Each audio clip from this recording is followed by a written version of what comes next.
Hi, everybody, and welcome to the April 29th meeting of the Hillsborough Township Board of Education.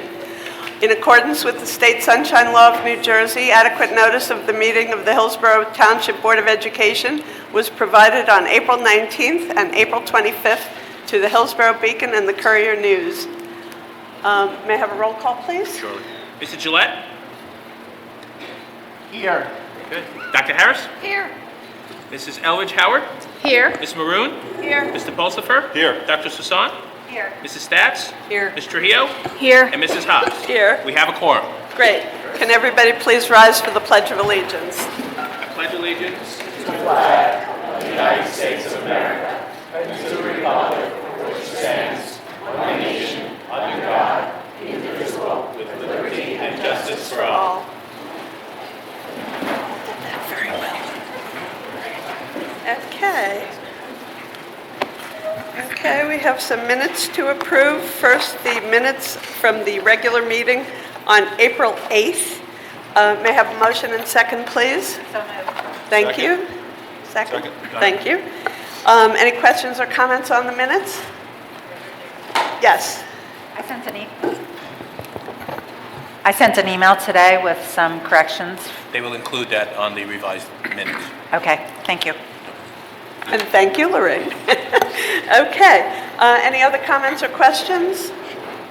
Seeing none, all in favor? Aye. Any opposed? Any abstentions? Motion Okay. passes. Great. We have approval of executive session minutes from April 15th, 2019. May I have a motion and second, please? So moved. Thank you. Second. Thank you. Any questions or comments on the executive session minutes that are not stated in public? Yes. Same. Yes. Okay, thank you. Thank you.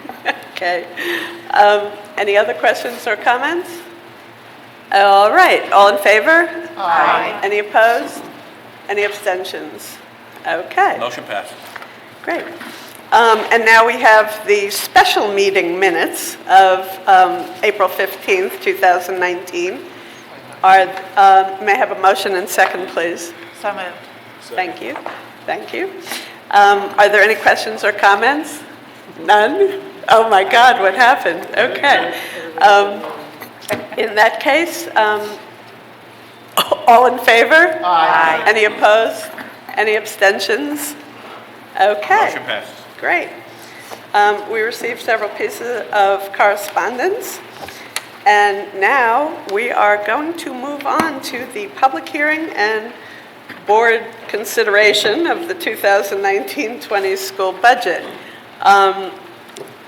The recommended action for this is to approve the adoption of the 2019-20 final budget. There's another error. As submitted, whereas the proposed budget includes sufficient funds to provide curriculum and instruction which will enable all students to achieve the Common Core state standards and the New Jersey Core Curriculum content standards as in compliance with the NJSA A8A and JJAC, that should be NJAC, yes? Yes. Title 6 and 6A. Now therefore be it further resolved that the Hillsborough Township Board of Education adopts the following final budget for the 2019-20 school year. Basically, we are talking about a $130,324,772 budget, and that is what we are going to be discussing tonight. Are we going to have a public hearing? Yes, Madam President. I do have a brief presentation that I'd like to share with the board and the public. And then they may comment on it before you ask for a motion on either the budget or the health care waiver, both of which are on prior to our regular meeting. Okay. Okay. Thank you. Good evening, everyone. Tonight, I'd like to spend a few minutes talking about the 2019-2020 final budget for board approval. In terms of our development process, in order to maintain our class sizes and staffing levels, as well as our fee structures, we needed to spend an additional $5 million over our current budget levels. That was an increase of approximately 3.48%. Cost drivers were similar to what they have been every year: salaries, benefits, special education, and transportation. What was very different this year is that we lost a great deal of revenue. The revenues are capped in the fiscal year 20 budget. We were not able to take the same amount of the healthcare waiver as we did in current year budget. Our fund balance or our surpluses were depleted, and we are losing state aid. The only district, by the way, in Somerset County that's losing state aid. What we needed to maintain our programs and personnel was approximately $135 million. Our revenues are capped at about $130 million, and therefore we had a $5 million shortfall. As a result of that shortfall, we put a referendum in front of the voters on March 12th for $5 million to cover that shortfall, or do what we called financial stability, and another $3 million for full-day kindergarten as well. And as we know, that referendum was defeated by a margin of 60% no, 40% yes. The consequences of the failed referendum are staff reduction of approximately 50 positions, and I'll be discussing those tonight, as well as fee increases in the areas of technology, pay-to-play, co-curricular, athletics, building use, and decrease in courtesy busing. There was a few times over the past month or so that people came to our podium and said, I just didn't know that these were going to be the consequences of the referendum. And I wanted to put up for tonight the actual language that was sent to 30,000 registered voters in Hillsborough Township. And in the explanatory statement, it stated very clearly, if not passed, the school district would need to consider reducing teachers and staff, increasing class size, increasing fees for students to participate in athletics and co-curricular activities, increasing fees for technology, and eliminating programs that the board could no longer afford. This was also published in local papers as well. On the top there, this was published by the Courier News on February 15th, entitled, Hillsborough Schools, 50 jobs may be lost if the referendum is defeated, Superintendent says. We also spent an entire board meeting discussing the consequences of the referendum. So let me discuss a little bit about how we manage cost in our district also. Our employees contribute close to 20% of the healthcare costs for our district. We generate revenue in our school system. We have a program called Children at Play, the CAP program, that generates about $200,000 a year net. This is a program that allows kindergarten students to spend the second part of their day in a recreational and academic setting, and that's for a fee. Mr. Mahmood also works with purchasing agreements to try to take advantage of economies of size so that we pay less for our materials and supplies throughout the district. E-rate and other federal programs allow us to offset costs, E-rate for technology and as well as other federal opportunities to control costs. We also have put in cost controls for overtime in the district as well this past year. In terms of how we budget for students, this is a bar graph that shows how we compare to the state of New Jersey and to similar districts. We're in a district of about 100 schools that are K through 12 with 3,500 kids or more. Hillsborough actually spends $657 below the average cost per kid. Let me say that again. Hillsborough schools currently spend $657 below the average student cost per child in New Jersey. When we look at administrative costs, we also spend far below state and similar districts. Our administrative spending is $330 less per kid than the average in our state. This is a pie chart that shows our expenditures, our appropriations. The take-home message here is that 80% of our costs are in personnel, salary and benefits, and that's where it should be. Our investment is in our people. We are a service-oriented industry. But a very small portion of the pie chart are other things. When we began the process of starting to reduce the budget, we looked everywhere else first before we started to look at staff reductions. We reduced our curriculum budget by 23%. Our technology budget was slashed 17%. School allocations are down by 9%. Buildings and grounds down by 4%. Athletics down by 1%. Transportation is actually almost a net zero. It's increasing slightly. And the only reason it's that low is because of the reduction in courtesy busing. Special education is the only area that continues to rise, and that's because we have more children with more needs within our district. This is not something that's unique to Hillsborough. This is what we see statewide. Our overall reduction in current year's expenditures, that means we eat all of the inflationary trends on all of these supplies. These are costs without personnel in them, is over $800,000 worth of reduction. That equates to approximately 10 positions. When we also look at increasing revenue, we will be increasing the technology insurance fee from $40 to $60 per student in grades 5 through 12. We'll also allow students to take home their Chromebooks over the summer in grades K through 11 for a fee of $40 if they'd like to, and information will be coming out on that soon. As far as additional activity fees for athletics and marching band, it will be $100 per sport or band with the exception of track. Track, the $100 will include all track teams. You don't have to pay separately for each.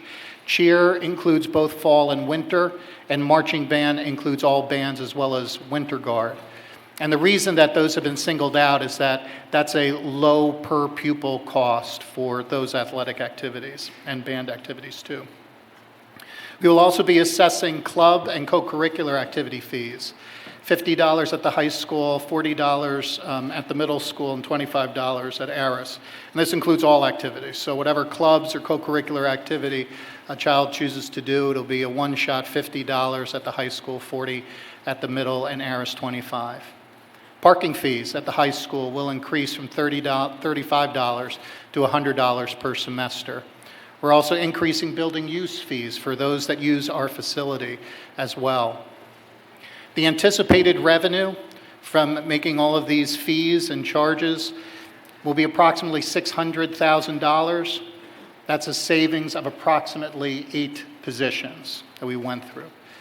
So in total, when we look at the results of reducing expenditures as well as increasing revenue, it's about $1.4 million, or a total of 18 positions that we did not need to cut as we moved into this process.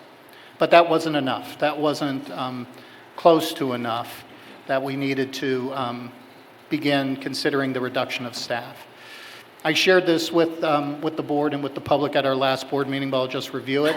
This is a summary of staff reductions. This was actually rounded up. You'll see the data is slightly different as we go through it, not that much different. Technology, we're reducing full-time equivalents of 7. That represents close to 26% of that particular area. Clerks and secretaries, 8.5 full-time equivalents. There's 46 in that area, representing 18.5%. Educational administration, we're reducing 2 administrative positions out of 34, a reduction of about 6%. 29 teaching positions out of 670. That's 4.3%. Buildings and grounds, 2 out of 67, representing about 3%. And there was an other category at 2.5, a grand total of full-time equivalents of close to 51. When we looked at the staff reductions by location, at the elementary level, it was 15, district 2.5, Hillsborough High School 10, the middle school 6, Aris at 5.5, and buildings and grounds again was at 2. So now I'm going to go through what is actually on the agenda, and I'll be prepared to answer any questions from the public or from the board about these. But to go into a little bit more detail, the week before vacation, we actually informed staff of the positions that were going to be eliminated. This had the result, in some cases, of bumping tenured teachers into other positions and then bumping non-tenured teachers out.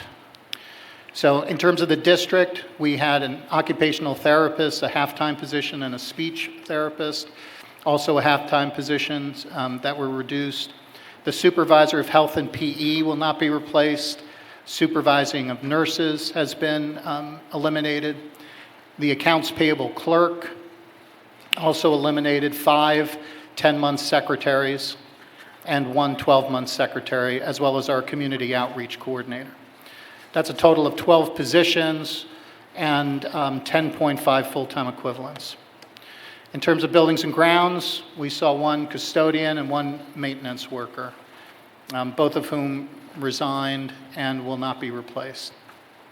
In technology, we had 2 technicians and the technology integration specialist and 4 computer support teachers district-wide for a total of 7 reduction.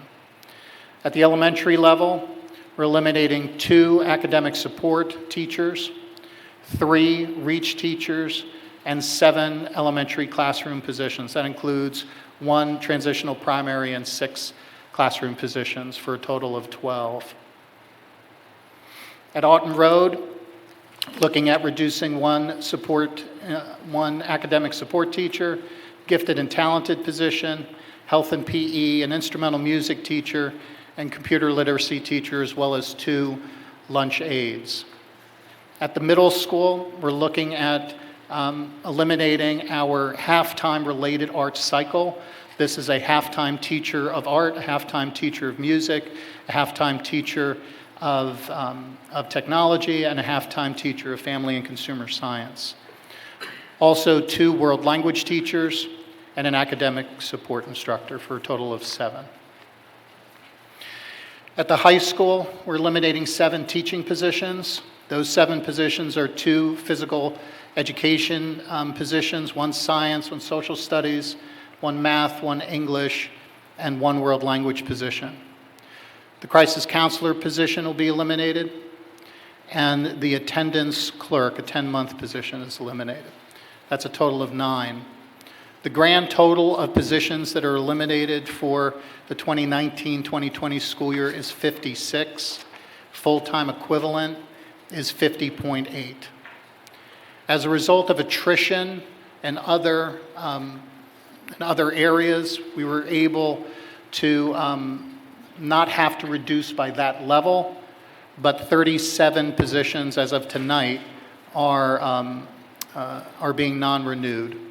And I do want to say that these 37 people represent people who have worked extraordinarily hard for the district, have dedicated themselves to the children and to their profession, and it is a very sad thing that we're going to be saying goodbye to so many good quality people, and through no fault of their own, will not have a position in our district next year. I want to talk a little bit about our priorities and why we made the decisions the way that we made them. We decided to maintain the class sizes at K through 2. We decided not to privatize, that all of our custodial staff, all of our instructional assistants, none of whom are going to lose their jobs to a private company. We maintained our elementary counselors. These were new positions that were staffed only a couple of years ago. We also maintained our student assistance counselors. We actually added 1 last year. All of those have been maintained. We kept all of our fine and performing arts programs, where during difficult times, at times, those are the first things to go. We maintained all of our world language offerings. All of our athletics and club offerings have been maintained. Now, a fee will apply in the future, but we didn't cut any of those programs.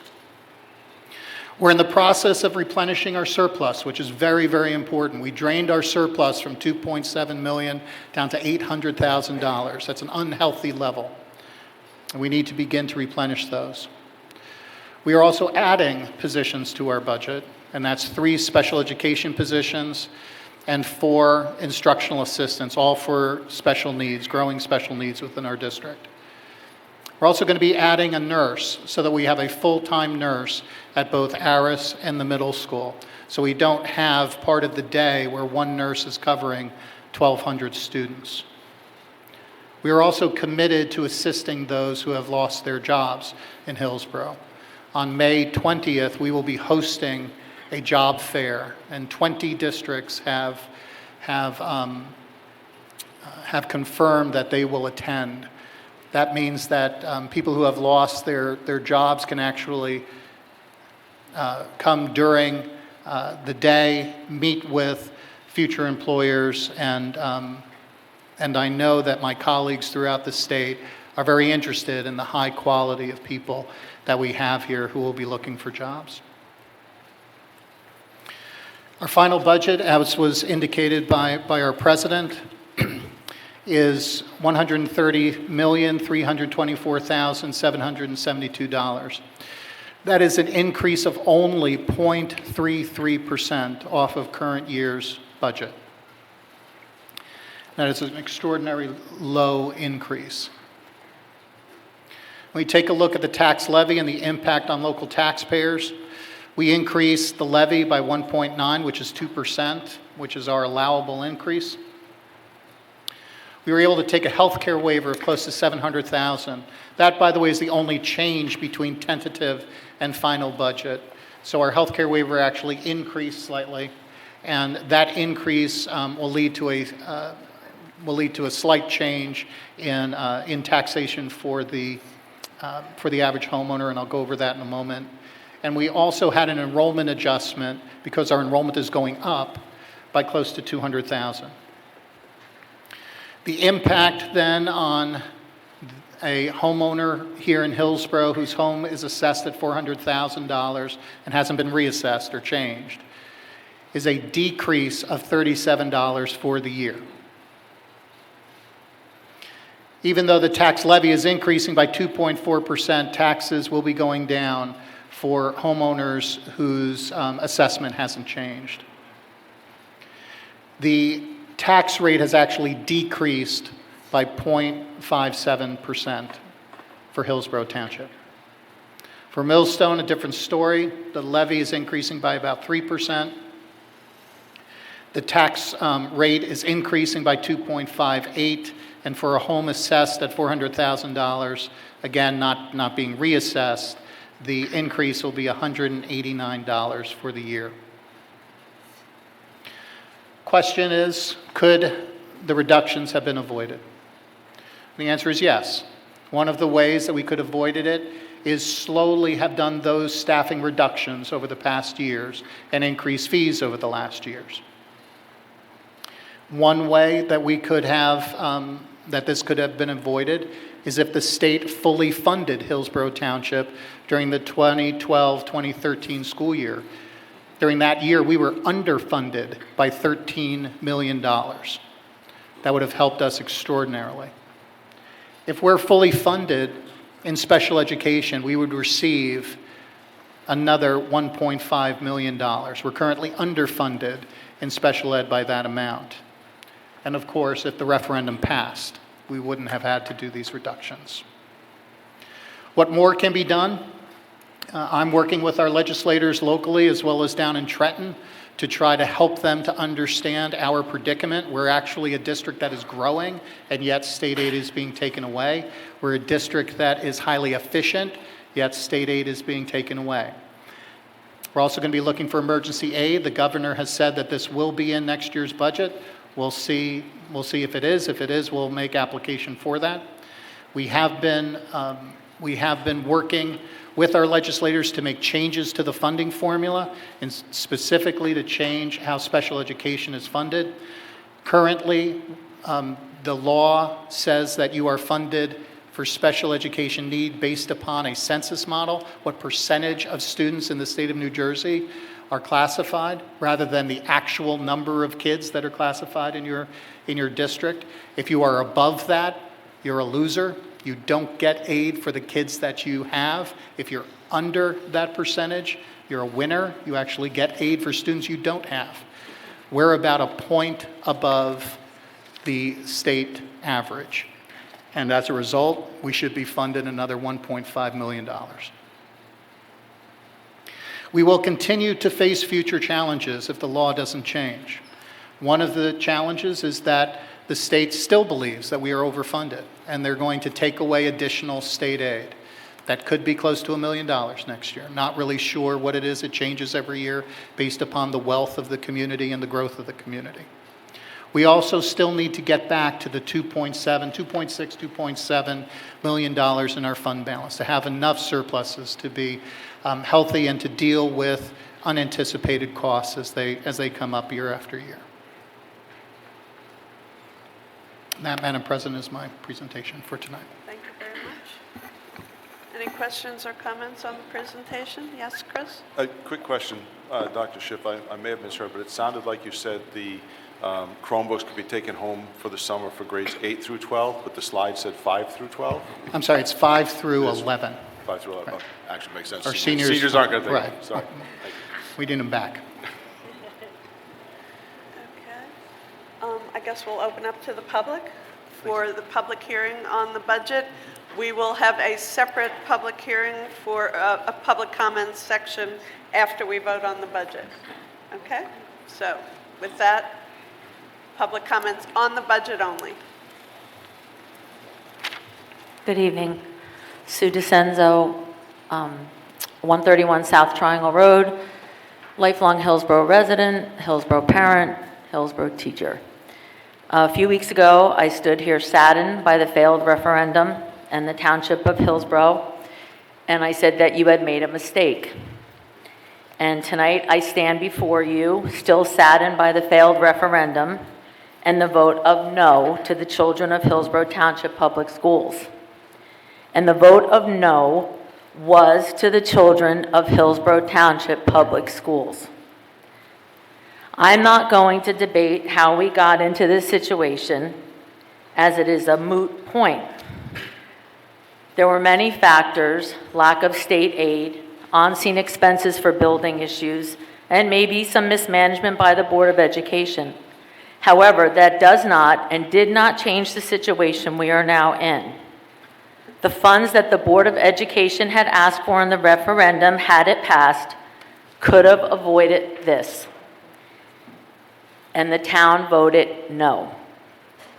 Tonight, I would like to acknowledge all of the outstanding staff members who are losing their jobs because of this financial situation. The resolution states that 7 elementary positions are being cut. 5 of those positions are at my school, Woods Road School. Tonight, Woods Road School will lose a kindergarten teacher, 2 first grade teachers, a 3rd grade teacher, and a 4th grade teacher. 4 of these people are Hillsborough residents. 3 of them are Hillsborough High graduates like myself. 2 of them are Hillsborough parents. Together, they have 11 years of experience. In addition, Woods Road School is seeing, like all the other elementary schools, changes in specials, in reach, in world language, and in computers. At Board of Ed meetings, we acknowledge retirements and years of dedication to the students of Hillsborough. I stand here tonight asking for that same recognition for the 50-plus members of this staff losing their job tonight. I am sorry that Hillsborough did not vote yes for the children of Hillsborough, for the education of Hillsborough, and I am sorry we are losing you, and some of you are here tonight. I would like to thank you for your hard work and dedication. Please stand for these 50 staff members who will be losing their jobs.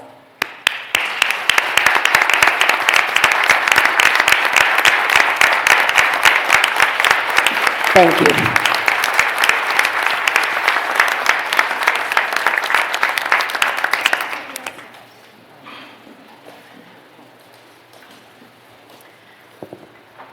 Good evening. My name is Mary McRae. I am the Secretary of the Somerset County Education Association, and I refuse to believe that this decision has already been made, that these people are going to lose their jobs, because you have not voted yet. I had a speech prepared, and then I listened to you speak. I agree that it's eyebrow-raising that Hillsborough is the only district in the county that had a loss of state funding. And I have to wonder, why? Why? What are the actions and decisions that resulted in us being in that unfortunate position? I ask you to consider that and vote responsibly to ensure the best possible learning environment for the Hillsborough community. You mentioned that enrollment is going up. If enrollment's going up and we reduce staff, then class sizes are going to go up. And that is not an optimal learning environment for our students. Please also remember that learning starts the minute a student walks in the door. That includes teachers, secretaries, paraprofessionals, custodians, buildings and grounds members, and anyone that a student interacts with on any given day. A really hot topic in education now is social emotional learning, and I was really saddened that you mentioned the winners and losers and put a nice slide up, constantly reminding us that we were losers.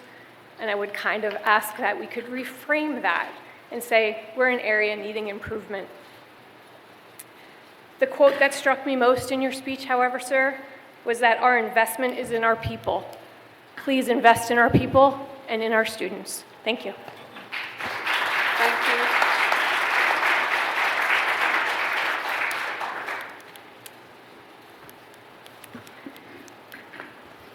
Good evening, Kitty Ward, HEA Secretary, teacher at Sunnymead. Thank you for the information tonight. I do have a couple of just clarifications because the math went quick for me. We're saving, I think you said 800,000 with some basic reductions and costs that you equated to about 10 positions, and 600,000, which was all the fees and things that you're estimating will be charged. So that was 8 positions. So we're sort of putting about a $77,000 value on positions is what I calculated. So of the positions that you're reducing, those two things came to 1.4 million. Of the positions that you're reducing, which was going to be 37 was the ultimate number, not including retirees, right? But 37 positions, or you're talking about all 50.8? Yeah, 37 people People, will lose their jobs. but you calculated the 56, savings of right. 50.8 Full-time equivalent, the full-time equivalents. Right. At that same rate of and that comes to about 4 million, a little over. Approximately. So we're actually over the 5 million that we're short. Right, but that did not include any replenishment of surplus that we must do. Okay. Right now, and I want to make this clear because this is something I think that's confusing. When we look at effective budgeting in public schools, what is typical, what is very common is no less than 2%. That you keep 2% in your fund balance for costs that are unanticipated. You get children that move in from out of state, they may have significant needs, you may have a boiler that you may have roofs that need to be fixed. There are things that are outside of the board's control that having that 2% there allows you to manage those unanticipated expenses. We are now at 800,000, that's where we are. And we need to build back over time. We can't do it in a year. Right. We need to build back over time so that we have a healthy surplus, so we can deal with that, because the public school board can never go into the red. Sure. So does that number include replenish the surplus by the 2% of the total budget? No, not even close. We're looking at increasing our surplus from about 800 to hopefully 1.6 or so million. And what would your ideal number be? 2.7. Okay. And then my final question is, you did indicate the things that we're able to maintain, like class size in K-2.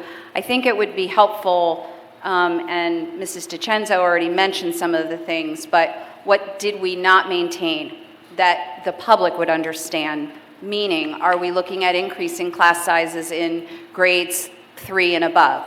Are we looking at the high school, will PE classes that, were X amount now, X times 2? I think it would be helpful that people need to understand how this is impacting the children.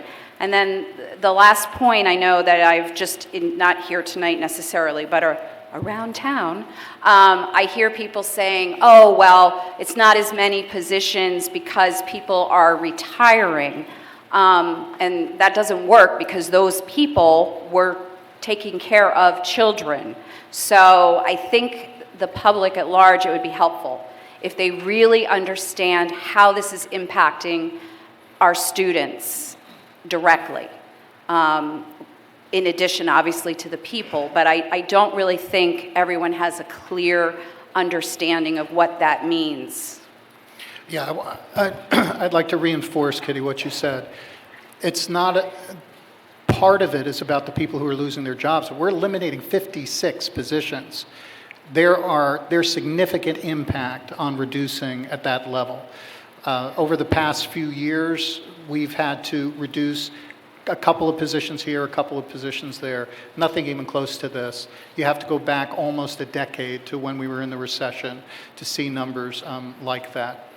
Our class sizes are increasing at grades 3 and 4 from a class size max of 25 to a class size max of 27.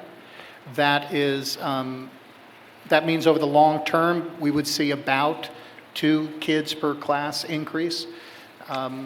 We are not seeing class size increases on the teams at Aris or at the middle school. So we're not reducing teams, but we are reducing in other areas.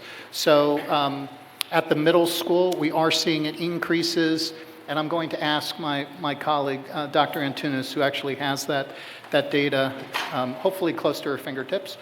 When we look at the related arts, which remember I said we're reducing that halftime team, Yep. Those class sizes are increasing. Dr. Antunes? So for the middle school related arts, so from about 20, 21 students to about 25, 26 in each of those areas in middle school related arts. That's We're also significant, seeing sure. Right. We're also seeing increases at the high school level also. Our PE, which is 2 positions that we're reducing at the high school. Will increase class size to an average of about 33 students per class. I think, again, that's something we need to get into it's probably water under the bridge at this point, but that is a significant 33 high school students in a gym class. I can't even imagine the safety issues that are going to be surrounding that. We reduced a math and an English teacher at the high school. That won't affect class size, but it will affect lunchtime help has been eliminated, as well as the SAT prep course. So for both math and language arts, those programs have been eliminated. Class size won't increase, but services to children have been reduced. So there won't be SAT preps. Parents, if they want that for their students, will have to go to Kaplan or any of those number of places. That's correct. Social studies and science will be class size increases of a few kids per class as well. Okay. Thank you. Yes.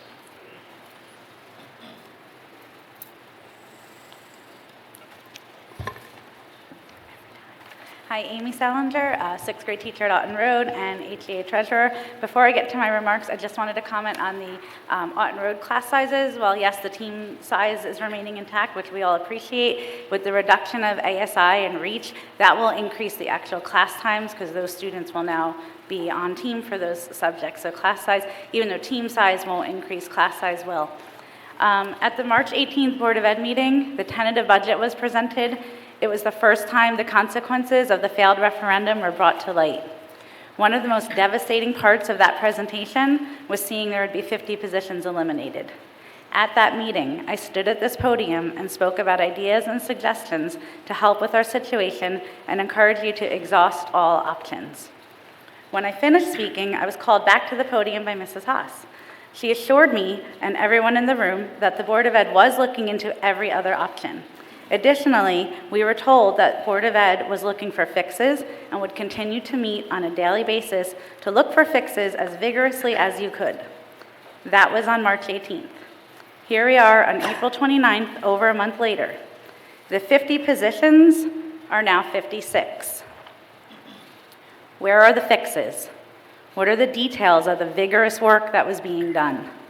As has been asked multiple times from this podium over the last month, with all due respect, what have you done?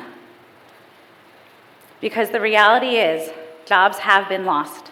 Class sizes will increase, and the children educated by this district will not be getting the same quality of education come September. It is worse tonight than it was on March 18th.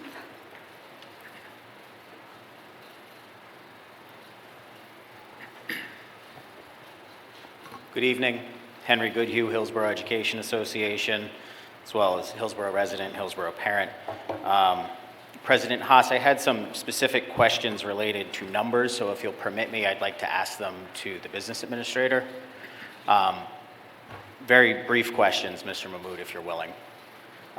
The first question I had was, what was the original amount projected for the healthcare waiver? I believe, Dr. Schiff, you alluded to this, but what was the original amount when these, that was projected when we began having these discussions? Yeah, so Mr. Giddy, that original was $290,000. Okay, and so it's increased by $400,000, but we're still in this position. Yes. Thank you. The posted budget that was on the board agenda does not include capital projects, but on previous board agendas, I believe 1 to 2 ago, there were capital projects in the range of $250. Are these still included in the budget that will be voted on tonight? So we have no money that we put in for capital projects, Mr. Goodhue, in this particular budget, but we do have, just to edify or keep it holistic, there is money in cap reserve that the board has in capital reserve. That is separate, but as far as capital projects for this particular year, there was nothing budgeted. Thank you.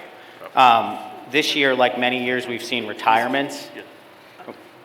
I'm sorry, Mr. Goodhue, what'd you say? Oh, we're good?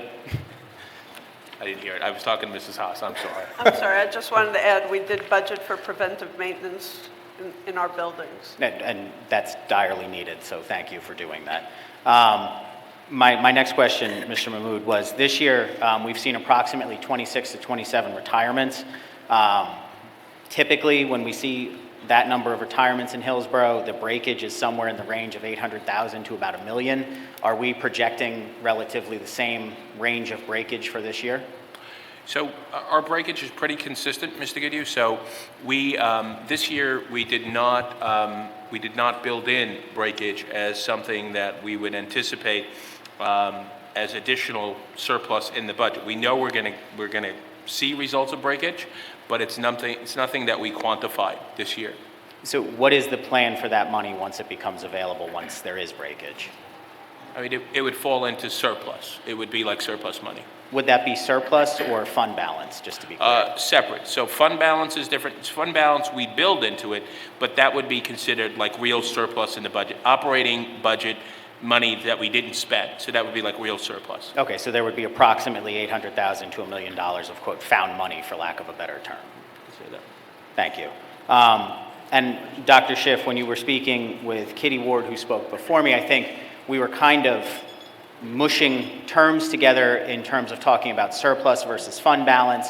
I understand we have to build in a fund balance. I understand we have to carry a fund balance and seek to replenish that. But my question, Mr. Mahmood, is that amount aside, does this budget include any of the surplus or the excess funds that we just talked about built into line items? Like, are there extra in any of the line items? So the answer to that is yes, Mr. Gibb. There would be monies that are built into this budget that are considered surplus, yes. So do we have a total amount of what that extra money built in for surplus line items would be? So estimated right now, without us looking in each of the items, we're looking at over $800,000. So it's about $820,000. And is that on top of the breakage? That would be on top of the break. So we would be looking at anywhere from 1.8 to 1.6 million in surplus in this budget, just by those numbers alone, correct? Yes. Okay. And if this budget passes tonight, this is kind of a technical question, I guess. I don't know if it's for Mr. Lapierre or for Mr. Mahmood. Does the board have the ability to transfer surplus at a later date?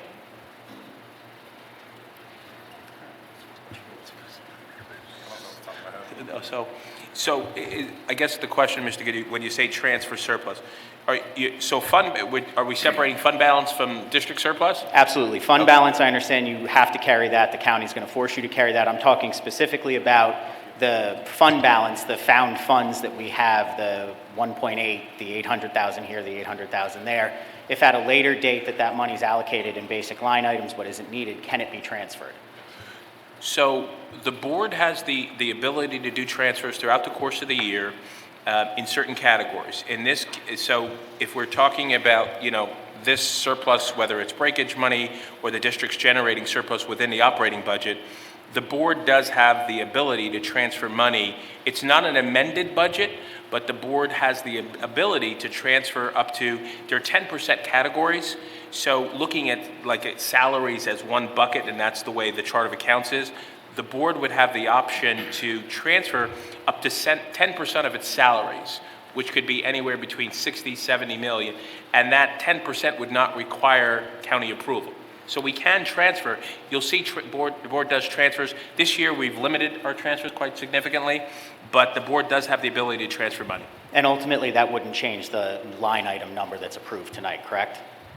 Correct. So the overall budget amount for tonight, that would remain the same? Yes. Yes.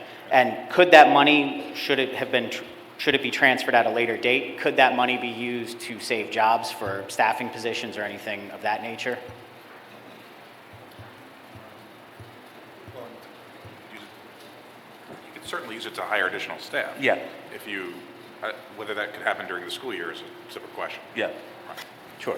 But theoretically, we're anticipating anywhere from 800,000 to 1.8 million that could possibly be used for restaffing should it become available, correct? I mean, yeah. Yeah. Everything. Okay. Yeah. So I appreciate you clarifying that for me. Thank you for entertaining my questions.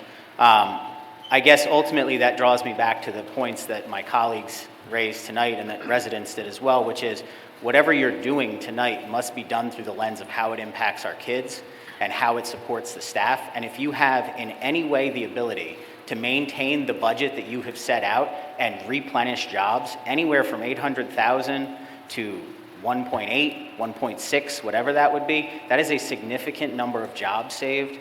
That is a significant number of people who directly impact the lives of our students, and a significant number of people who probably live in this town and whose kids may or may not have gone or still go to these schools.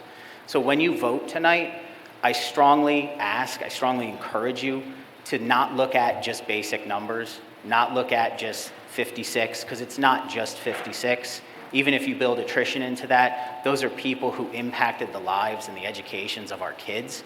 And what you are voting on tonight, make no mistake, it's not positions, it's people, and it's children's education. So whatever vote you cast tonight, I hope you do it through that lens and with that in mind. So, thank you.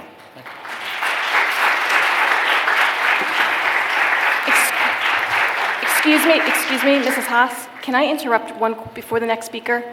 I have a clarification question on what the speaker just, may I ask it? I think we'll wait till all the speakers have a chance to speak. Go ahead. Hi, I'm Marissa Sladek from Dover Court in Hillsborough. I do have a couple questions about the budget. We are a Title I district, so when you're asking and saying that you're going to be increasing fees for technology, for clubs, for sports, how will that be impacting our low-income children?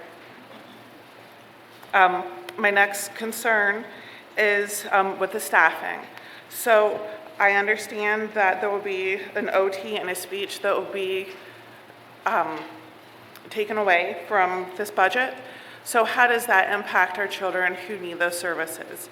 As of right now, if I'm understanding, the buildings that would be impacting would be Otten Road. That's a very large building.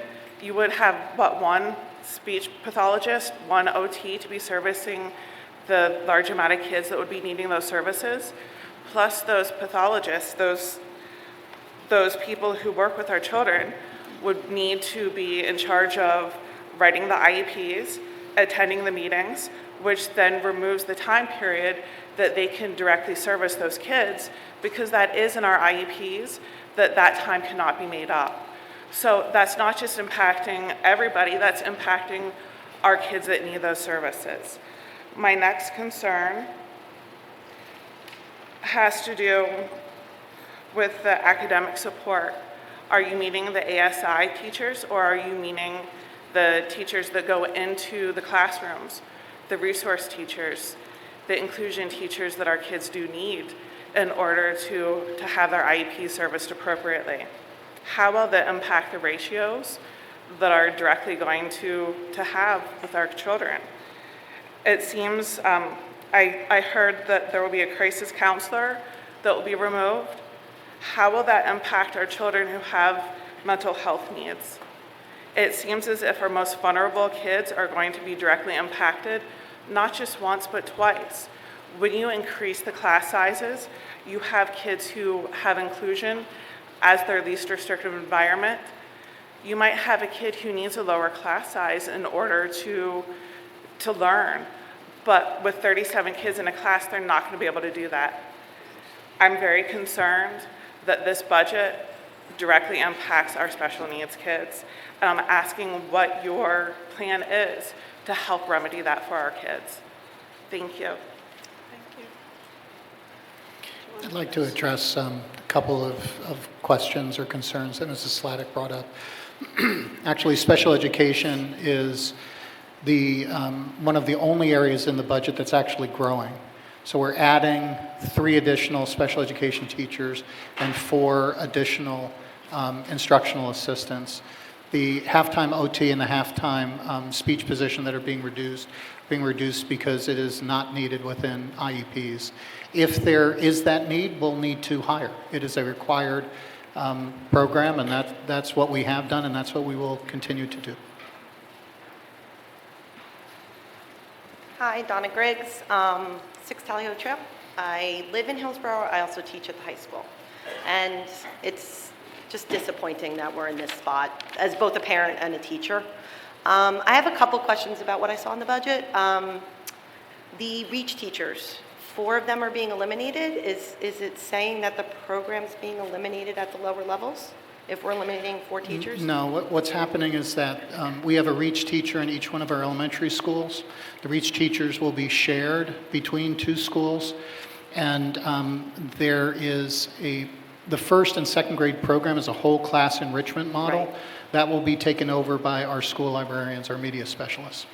Okay. And the at REACH Alton teacher, Road? the REACH teacher in 5th grade will be on team in the similar way that we do it in 6th grade right now. So rather So than the being social off team studies and pull teacher out, it will will be doing REACH that's instead correct. of them being pulled to the... It'll be replicated from what we currently do in 6th grade. One of the things that concerns me is when we start increasing class sizes, we have a tendency to hit honors classes because we think those kids can handle it. I'm going to be an advocate for them. They do not come pre-programmed just because they're honors. They still need teachers. Reduced class sizes. The class sizes of 30-something that we had this year is unacceptable, even for honors kids. They need to be taught well, in addition to all the other students that have special needs too. I mean, we need to consider that too. I teach science, and it's really hard to teach large class sizes in our lab areas. We don't have the space to do all the lab groups. So you're starting to really impact the education. The other thing I just wanted to comment on was I feel like as a person who has 2 high schoolers next year, the high school parents are getting hit really hard with the fees. You're putting a big burden on the high school parents. And it's just a comment I wanted to make because we're really going to take a hard hit with multiple high school students. And I just hope everybody appreciates that those high school parents are going to be putting out a lot of money just for their kids to participate in a sport. And what I'm worried about is that students who can't afford it are going to miss out on opportunities that they should have. So those are just what I wanted to put out there. I just want to mention that children who qualify for free and reduced lunch will have their fees waived. We are doing similar to what is happening in neighboring districts. Bridgewater Raritan is actually the policy that the board is looking at. Hi, David Gordon, DeWitt Lane. Moved here with my wife 15 years ago. We could have lived anywhere. We're not from the area, but we settled here because of the schools primarily. And we've recently, in the process of moving, we've decided this is where we want to stay, mostly because our kids have gotten a great education here so far. So this has all been very concerning, making us wonder if we made the right choice or not. A lot of the factors that brought us here, of course, are beyond our control, with the state funding and other, feeling the effects of 2012. But we do have to just keep the big picture of, is this where the district's going to be? Can this be resolved in the near future? The referendum, as we mentioned, if the referendum had passed, a lot of these problems wouldn't be here. And maybe the referendum, while we can't redo it at this moment, certainly could have been done differently. The statistic that was stated at the time is that up to 50 jobs could be lost if the referendum didn't pass. As it turns out, looks like it was more like 74 jobs, because we mentioned there's 56 positions, plus we said we saved 18 by adding in fees. So if all that hadn't been done, we're up to 74 positions that were, people didn't even realize was a possibility. I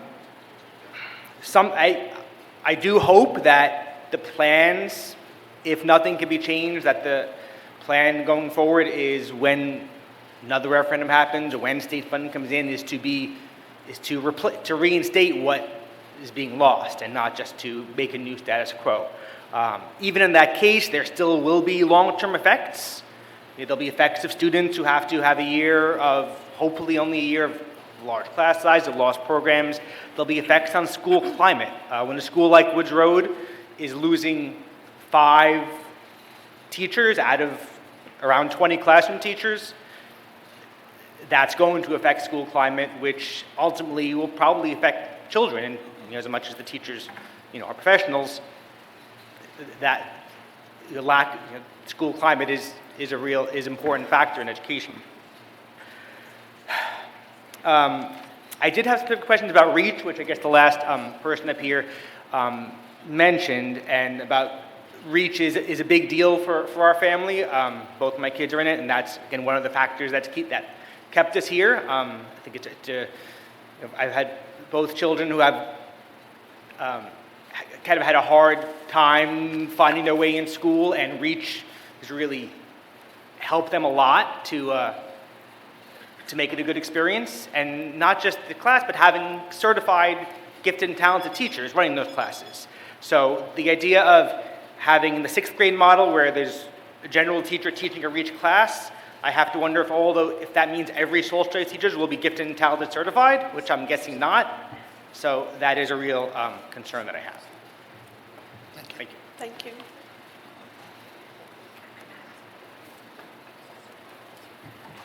Good evening, Niyati Shah, parent of a 1st grade student at Woods Road School. We live on Deer Run.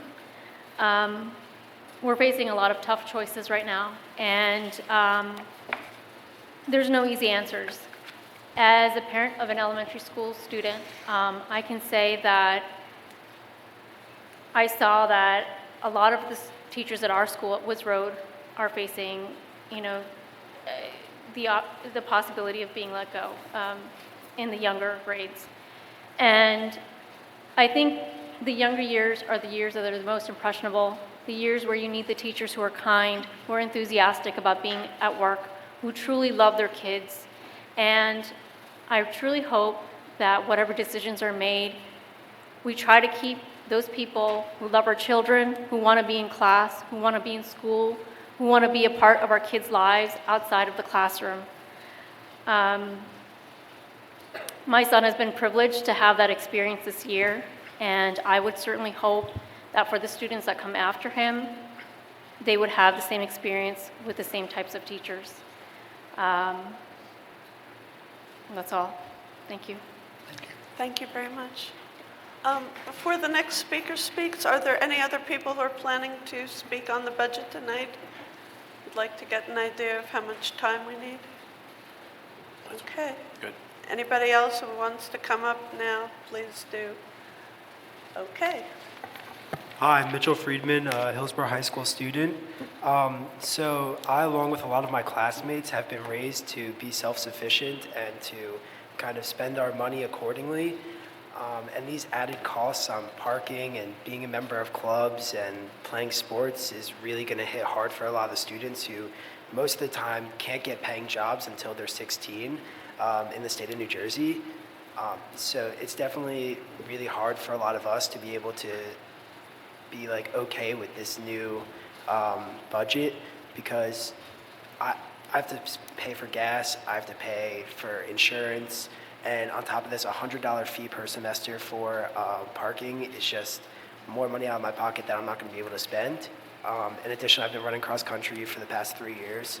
My parents, it was on me to get rides there, get rides home, kind of make it so it works in my schedule. If I didn't, I'd have to walk home, which it's a mile walk home from after running 4 miles at practice.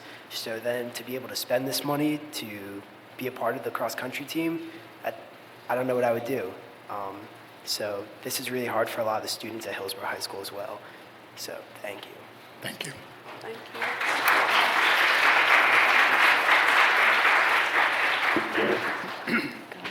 I'm Kelly Villano, 87 Meadowbrook Drive. I was here on April 8th, April 15th, talked to you about, asked the question about students who could not afford the fees for sports or clubs. And the answer that I got that night was exactly the answer that you shared tonight, which was if a student was on free or reduced lunch, that those fees would be waived. And at that, on April 15th, I did say, or I asked, basically, what happens for those students whose parents are just eking it out and they don't make it in that category? And I think that that's a real concern. We have parents who are working really hard and don't qualify for free and reduced lunch. And if that's the hard, fast rule, which I'm not sure if it is, so if that's the hard, fast rule, we're definitely giving some kids a disadvantage. That's my first question. My second question really has to do with, I realized the week of April 15th, I did send an email. I stood here and I shared with you that the booster clubs do an awful lot for sports in general. Sports, band, cheerleading, all of those things have very strong parent organizations, which parents do give money towards those organizations. And those organizations help to cover numerous expenses. I'm reading this from the Booster Club page on the high school lacrosse team. Has covered numerous expenses that are not paid by either the high school athletic department budget or allocations from the Board of Education. In 2018, the Booster Club covered the following: new uniforms, game meals, senior recognition, indoor turf practice space due to weather, year-end banquet, game film and practice video subscription, coaches apparel, and field equipment. It also helps to support Wounded Warrior Charity, alternate uniforms, rain gear for varsity team, lacrosse rebound wall. That's one tiny little piece of what that specific booster club does. I'm not advocating that one over another, but I did send an invitation and I ask you, have you spoken with these booster club parents to find out how the pay-for-play fees will work side by side with booster club fees? Because when the Little League parents in town understood that their fees would be raised because of building usage. We heard from those parents. So do the booster clubs understand that pay to play will be here, and that will definitely impact some of the services that they provide the students? Has anyone attended a booster club meeting to talk with any of what they do to help? I would just say it's widely known that we're going to be increasing for athletics. It was sent, as I indicated before, to 30,000 people in our community that we were going to increase fees for athletics and other activities. I don't dispute, however, the fact that families already pay out of pocket for booster activities as well as for other fundraising. And let me be very clear, nothing in any of what we're talking about is easy or doesn't have some pain associated with it. Whether it's a teacher that's going to have more children in her classroom, or whether it's a program that we're not going to be able to support as much as we had before, or whether it's a family that's going to need to make decisions about whether or not they want their child to play certain activities and participate in it. There's a lot of issues with all of this. And frankly, that's why the board made a decision to ask the community to say, do you want to close this gap? And we respect the community's outcome, but it has the consequences that we're seeing tonight. And I agree. So,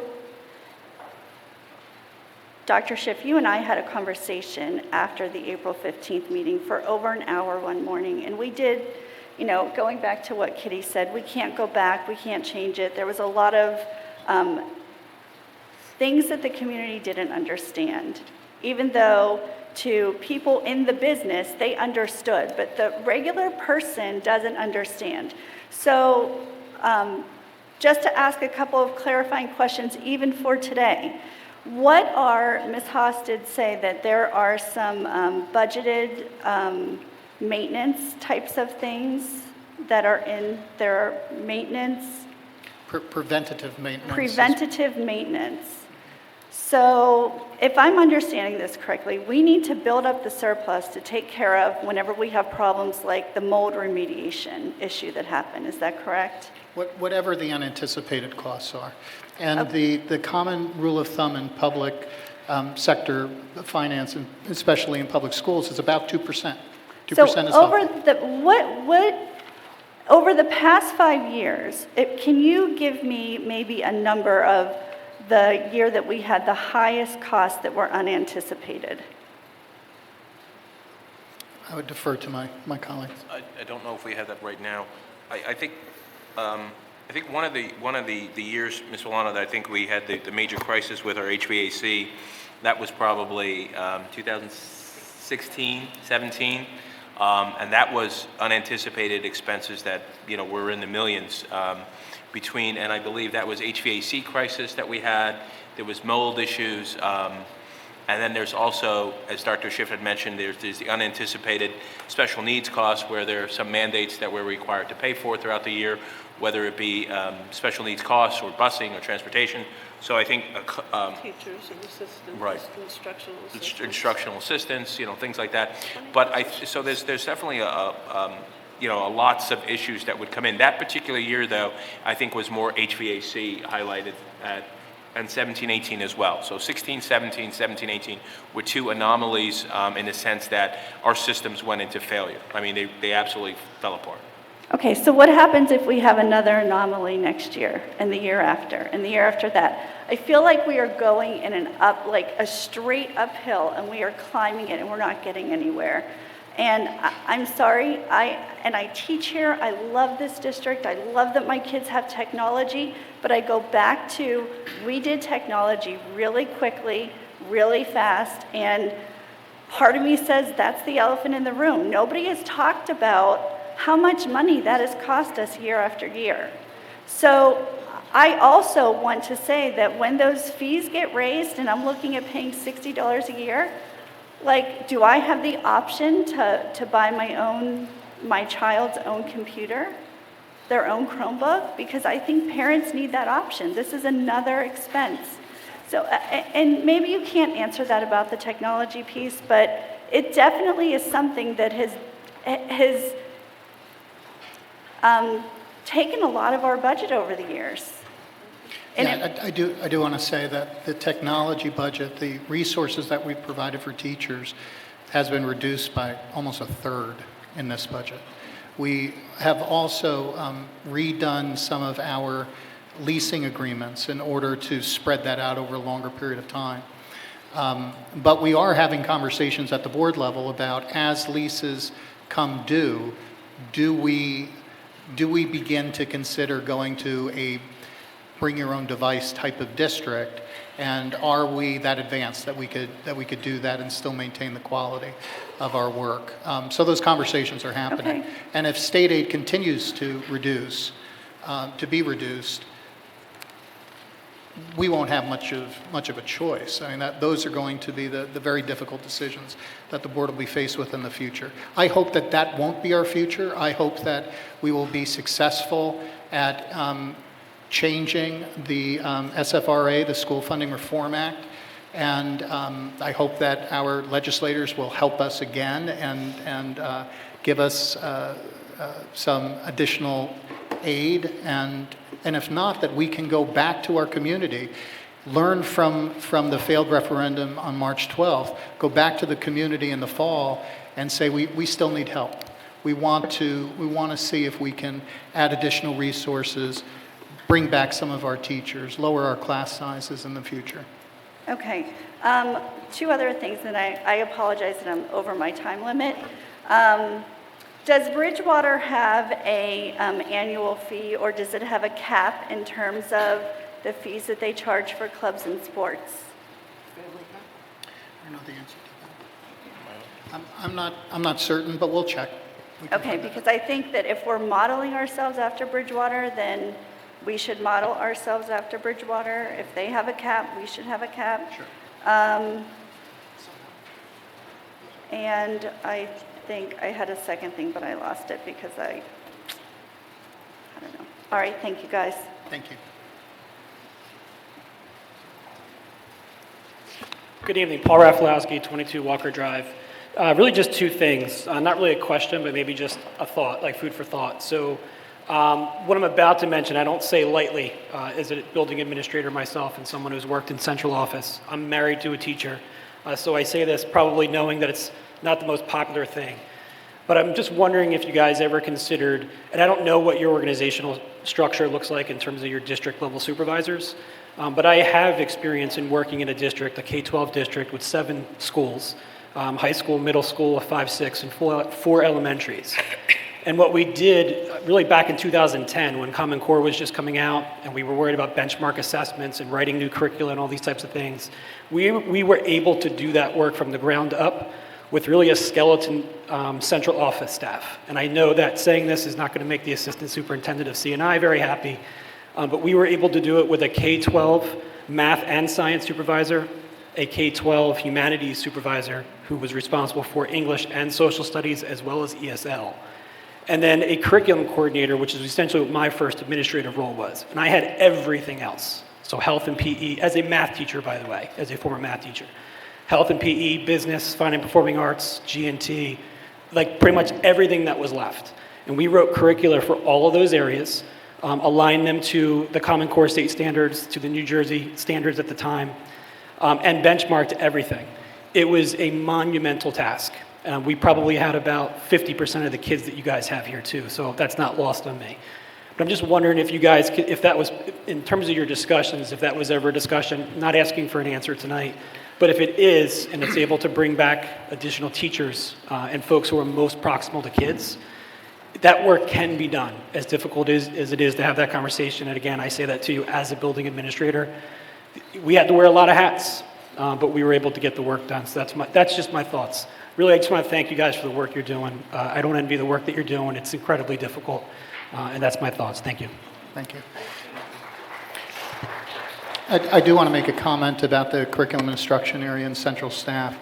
This budget represents a 20% reduction in our supervisory team. Our neighboring districts, Montgomery, has more administrative staff than we do, and there are a couple thousand children less. Bridgewater Raritan, on the other side, has 43, and we now have 30, 32, 31. So our per pupil expenditure is $333 less per kid on administrative costs. We are very lean to begin with, and we're getting leaner. So that's actually going to get worse, as time goes on. I'm sorry, ma'am. That's fine. Good evening. LaShawn Arrington, 205 Duval Road. He kind of just asked my questions, but I just want to say the cuts involve the staff that work with our students every day. The one that directly interacts Excuse with them. me, please speak into the microphone. I'm sorry. He's a little taller than I was, so I have to bring the mic down. I'll start again. As I said, the cuts involve the staff that works every day with our students, the ones that directly interact with the students, those that form, shape, and educate our children, the ones that our children have grown to love. Now, I know you said 20% of the supervisors have been cut. Has anyone from central office, are any of those people being cut, or any administrators being cut? That is central office administration. Our So supervisors are K-12. Yeah, they're not high school department chairs. Okay. They're K-12 supervisors. Okay, now does this budget, does it include raises for supervisors, administrators, and those central office people? Yeah, our raises for most of the staff here are done through the collective bargaining agreement. We are actually at impasse with our teachers currently, and there is a contract in effect for HPSA, which is the Hillsborough's Principals and Supervisors Association. So the principals and the supervisors have a contract, but the Education Association doesn't have one? Well, they're at impasse. We currently have a contract to the end of the school year, and that will be in effect until a subsequent contract is approved.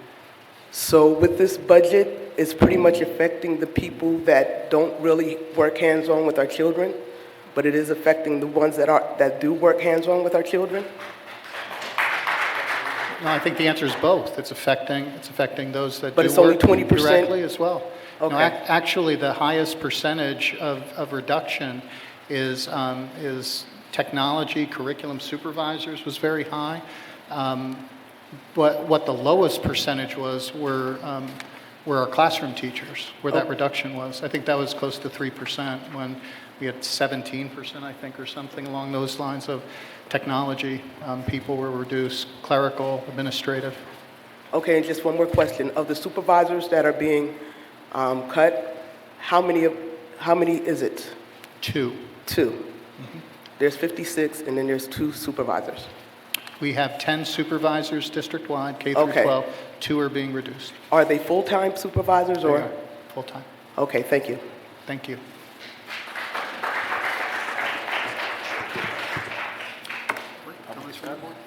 Okay. Now we vote. Are there any comments from the board? I have a question and also a comment. Dr. Schiff, or Ms. Haas, I've heard some people in public, they seem concerned about any retirements that are above and beyond what's been budgeted for, or what the budget cuts. Could you please clarify that those positions will be replaced? Oh, absolutely. This is an exhaustive list. So we will always have retirements past tonight. So we'll get retirements in August. All of those positions will be replaced, and hopefully with our own staff. Okay. And I'd like to read something. I was going to try to wing it, but this is very emotional and it's very, very sad. I just want to thank everyone who has given input and suggestions from the public tonight and also online. No matter where we make cuts, there will be a negative impact. Any suggestion for a reduction is not saying that item had no value, but there are areas, especially non-personnel items, that have less of a negative impact than cutting teachers and increasing class sizes. There are many items, many that cost thousands of dollars, some tens of thousands of dollars that are nice to have, not must-haves. I appreciate that the percentage of cuts for teachers is low compared to other categories. This year, we've started chipping away at teachers before this year. There is no wiggle room among teachers. In fact, class sizes have been too high for years, especially in elementary grades. We should be hiring more teachers. But I blame the teachers. For years, as cutbacks and other decisions have been made, teachers have done everything possible to shield the students, to protect them from feeling any negative effects, often at the expense of the teachers themselves and their families. So then we think those decisions were acceptable as long as our students didn't suffer, but they do insidiously. There are just so many minutes in a class period and just so many hours in a teacher's day. Students receive less and less individual attention during class time, and afterwards as teachers go through more students' tests, papers, classwork, give more students extra help, and communicate with more parents, et cetera, et cetera. And one more thing, I've been dismissive of the negative effects on the teachers themselves. As a retired teacher, I was censoring myself. We expect teachers to pick up the slack because that's what they do. But the stress keeps increasing along with class sizes. If we can't find empathy for the teachers, then how about this? Happy teacher, happy students. But no matter who is cut, not just teachers, that's a human being. It's a double tragedy for that person and a loss to our district. I wish all of them luck, and I thank them for everything they've done for our students, and I hope other districts snatch them up quickly.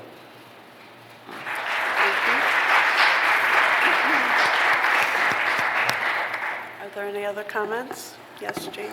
So after this, we're voting on the budget? Is that correct?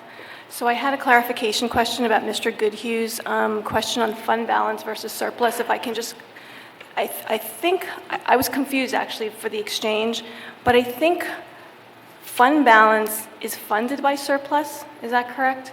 So for example, what Mr. Goodhue had said is we're building in surplus for the 2019-2020 school year. If that surplus is not used, that's going to go into this fund balance for the 2021-2022 school year. Is that correct? So Yeah. they're kind of the same thing. No. Okay, so they're not the same. That's where I'm confused. Yeah, I think, and I don't want to put words in Mr. Goodhue's mouth, but he was asking specifically, was there money budgeted in the operational budget that was considered surplus? And my answer to that was yes. That is separate than fund balance. So when the surplus is not used for the 2019-2020 school year, that money can then be deposited into fund balance. It would be automatically put into fund balance, not deposited, but it would automatically be shifted into fund balance. Okay, so it's basically the same thing, so it's semantics. Or, yes. That come up this year. Right, or it could be spent. Or it could be spent like he had said. Okay. Okay. So I have a different take on all this, and so I wanted to first thank my fellow board members, and I want to acknowledge that I do believe, even though we disagree at times, I do believe that this board is acting in the best interest of the students. I think each individual board member is doing that. But the issue is that we just don't agree on the specifics of what actually is in the best interest of our students. So I think it's one of those we can agree to disagree kind of things, but that's pretty serious tonight. So I've explained again and again in previous meetings why I cannot support this budget, but I wanted to clarify again why I will be voting no on this budget. As a previous speaker, I think it was Mrs. Salinger, had said a budget is supposed to be a reflection of the board's priorities. And Dr. Schiff had listed the priorities, and I do agree with some of those priorities. But I still maintain that this budget does not have a long-range philosophy.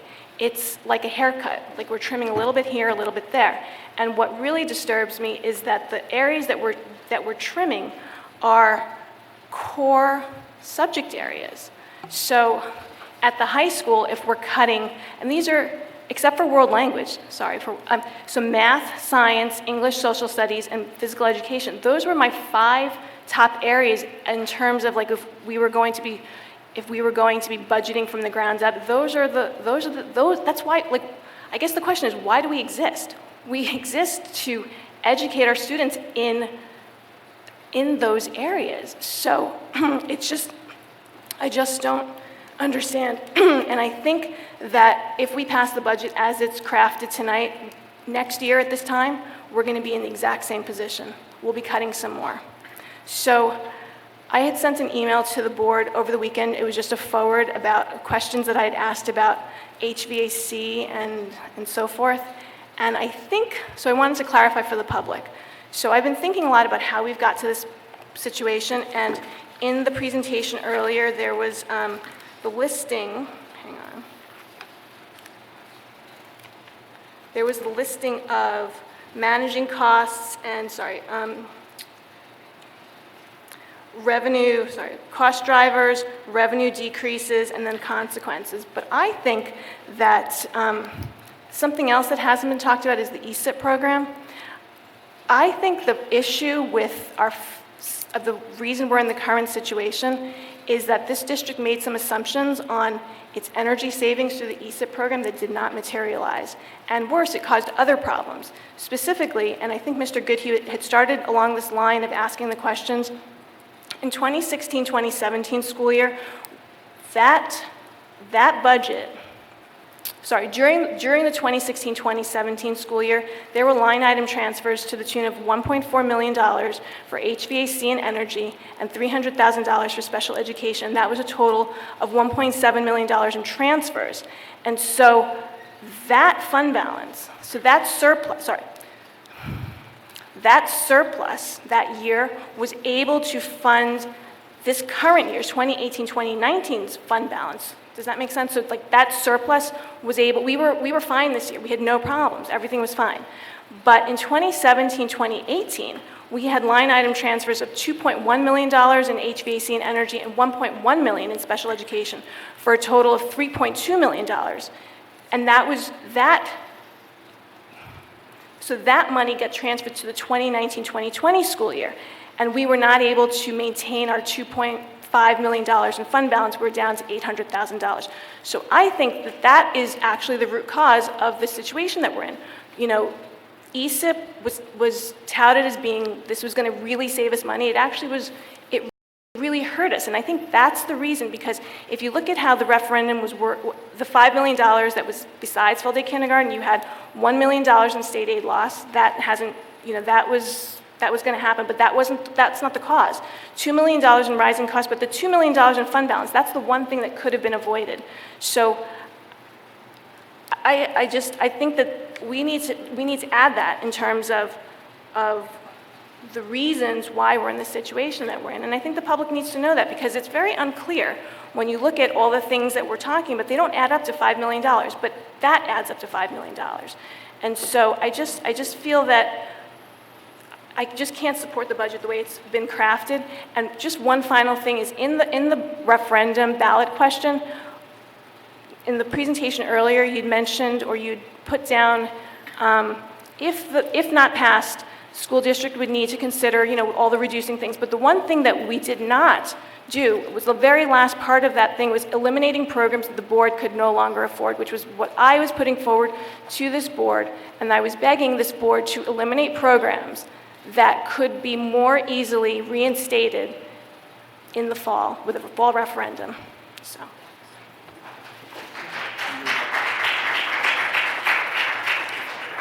Any other comments from the board? Chris? This has been a long process, I think. Well, the administration and the building supervisor probably, I think, started back in October. But for this board, it's certainly, at the turn of the year, we started getting into this. It's been 4 months, and you know, we have gone back and forth on a lot of different issues and questions, priorities from different board members, input from the administration. And I think I'm probably safe in saying that we kind of all are at a point where we're not happy with this budget. We all have our own issues as to what we're not happy with, but at the end of the day, none of us are happy that we're in a position of having to cut staff, having to charge fees for all these different areas.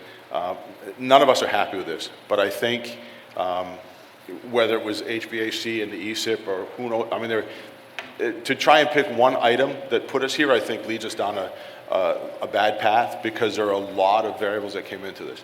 And at the end of the day, we had a number to meet. That number was the $130 million and whatever the rest of it was. We had to make tough decisions to get to that number.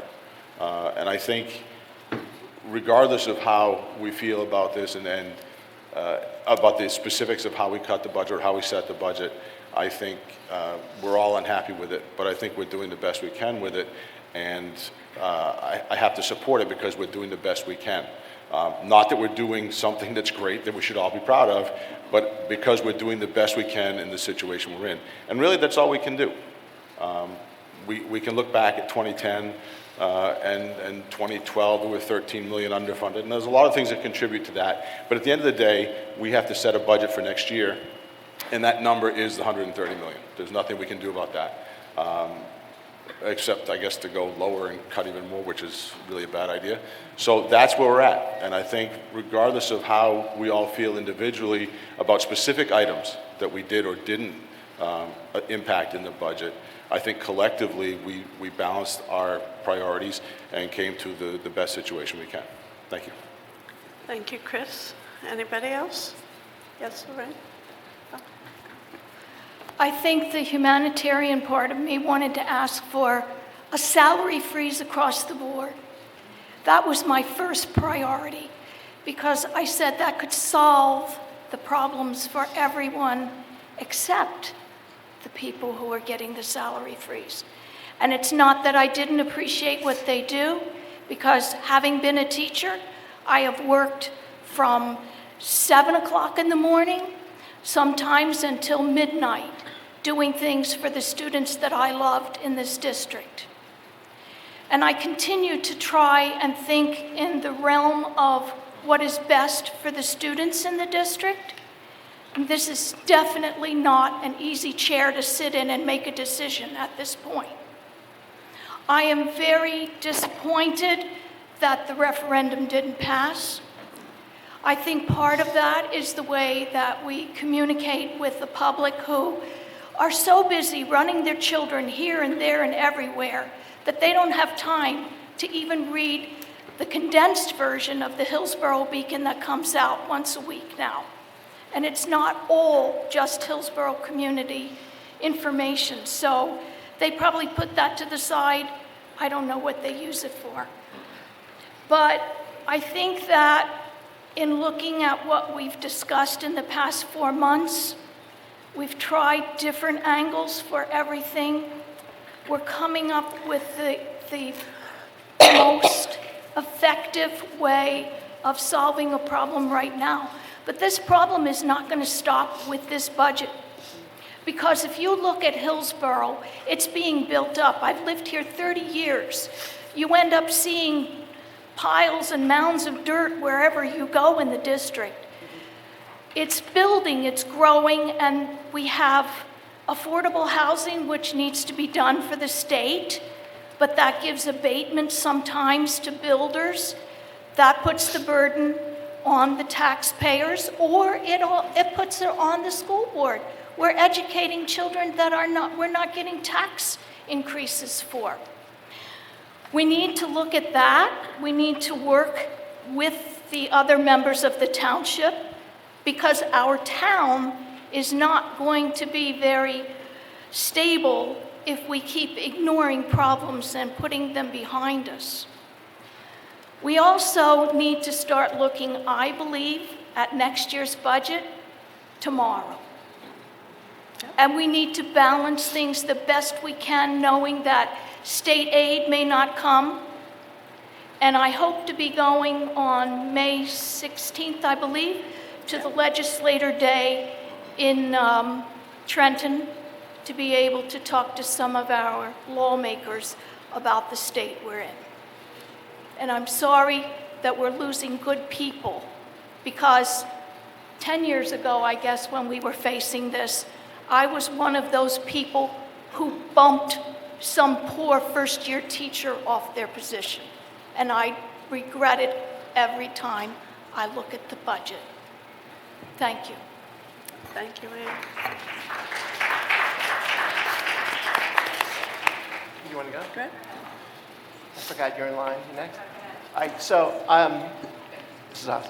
I have some criticisms about the process, but I'm not going to talk about those today, because let's just vote on the budget. I'll talk about those maybe the next meeting, because it doesn't serve any purpose, really.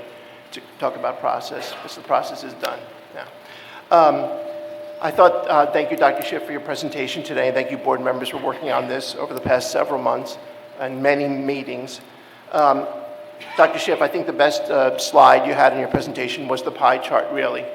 For me, it really shows that 80% of the costs in this district are in wages and benefits. Of the other 20%, which you'd like to cut from first, which we did, much of that is really untouchable. It's in out-of-district placements, including transportation for our special needs students. It's in other transportation costs, that are not courtesy busing, which we can't cut, which are rising all the time. It's in electricity, energy, in all types.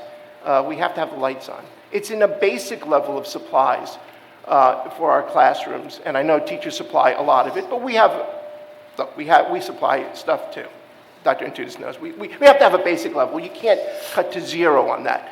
So from that other 20%, we really took just about everything we could. I know Ms. Trujillo had some other ideas for some more, but other ideas that she had, and I think she'll agree with this, were also eliminated positions too, just different ones. So there's really was no way to do this budget in any other way than to eliminate a significant number of positions, and I'm extremely sad about that. I don't like to see it. I didn't like to see it 9 years ago when I sat up here with Mrs. Haas, and I think we were at the high school for that meeting, and it was just terrible. But then I thought we would be able to add those positions back. Now, I would like to pledge that I will at least vote to commit to using any emergency aid or extra aid or the proceeds from any subsequent referendum to first go back to adding positions and nothing else. So I'll pledge that. I don't know if anybody else wants to join me, but I'll definitely pledge to use any other funds received to add positions first. And that's all I have to say. Thank you, Greg. Joyce? I'd just like to concur with all of my colleagues. I'm being redundant. This is one of the saddest nights. I dreaded having to do this vote tonight. We know that this is going to impact the students, the teachers, the parents, the community. This is a difficult night, and I concur with you as far as the next time we do get funding and putting that funding where it belongs in order to reinstate those teachers on programs. Thank you. I feel like I have to talk at this point. I can't be the only one left out. But again, I want to agree with everybody up here in thanking them and taking the time and going off of, Joyce here saying that it has been a grueling first 4 months, and it is very sad. And I'm a teacher, so I feel it, and it stinks. It really does. And I commend everybody for all of the comments, the public comments, the emails, and the board members that we have worked so hard to try to, keep the best interests of our students. And, I have 2 little kids at home that I moved here for the schools. I honestly did, and I am super excited still to put my 2 little guys into the school system. And so I just really hope that we continue to work hard and look at every option available to keep everything growing. So thank you. And I pledge as well with Greg, with reinstating as quickly as possible, if there's any way possible. Thank you, Lisa. Lorraine, thank you for your patience. For sure. I'm happy to listen to everybody else. So I think sort of the saddest part of this evening is that I always think of the budget as being a reflection of our values. And with the financial situation the way that it is, I don't think there was any way for this budget to be a reflection of anyone's values. And we may disagree with individual choices that were made, And we've tried to do so in a respectful way, but, I know that there's a lot of emotion here. I think that one thing that people have to understand is the way that we operate in committee.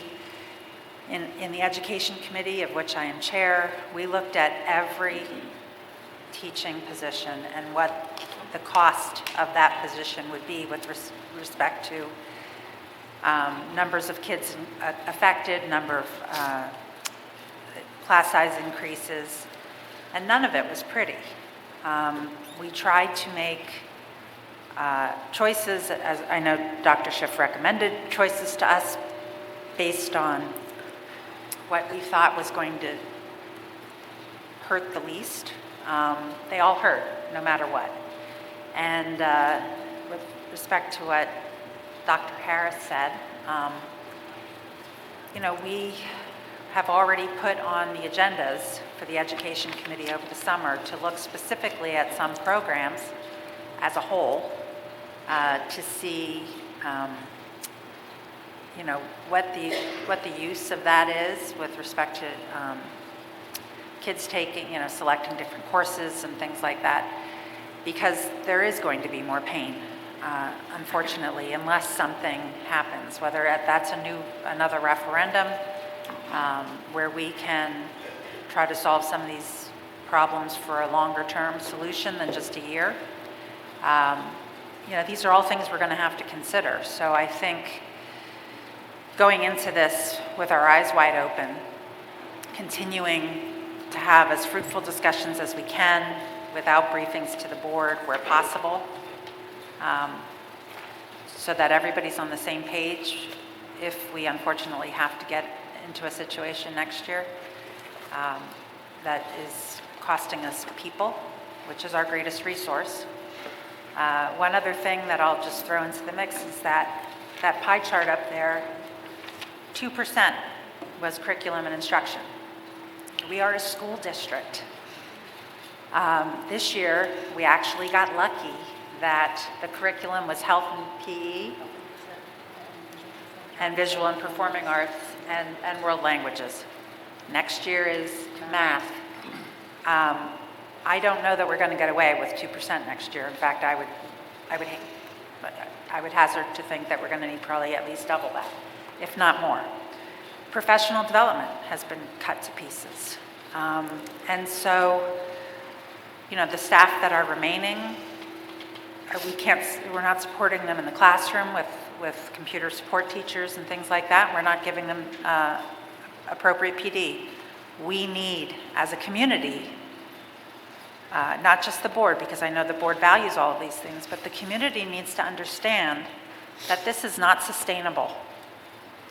That without some assistance, whether it be writing your legislators to ensure that special ed is fully funded, or that the school funding formula changes. I mean, one thing that we say is we're the only, township that was cut in Somerset County, but we were overfunded in this area, right? So we have been benefiting from that for a couple of years, even though, we don't feel overfunded.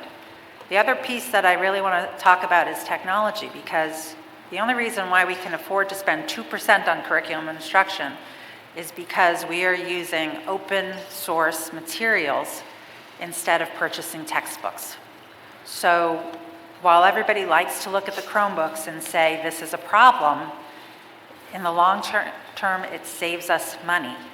And going to a bring your own device is not a good solution, because that means the school district can't push out new resource materials, new software and everything. And then if a student breaks their device, we are not going to have a replacement device. So we have to look at all of this as we move forward. I am very sad that 37 people are losing their jobs. And while I don't know them all individually, I know that they impacted hundreds of kids each. And so none of us are happy about it. So I hope that the town continues to educate themselves on what this budget is going to do to our town, and in the future, hopefully support the school in a different way, whether it's a referendum or not. Consider writing your legislators and understanding that this is not anybody's choice up here. So, thank you. Thank you very much. I'm glad that everybody had a chance to speak about how they feel about the budget.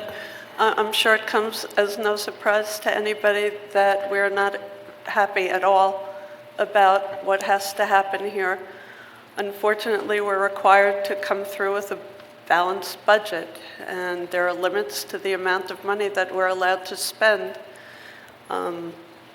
given state requirements and caps and decreasing state aid and a failed referendum.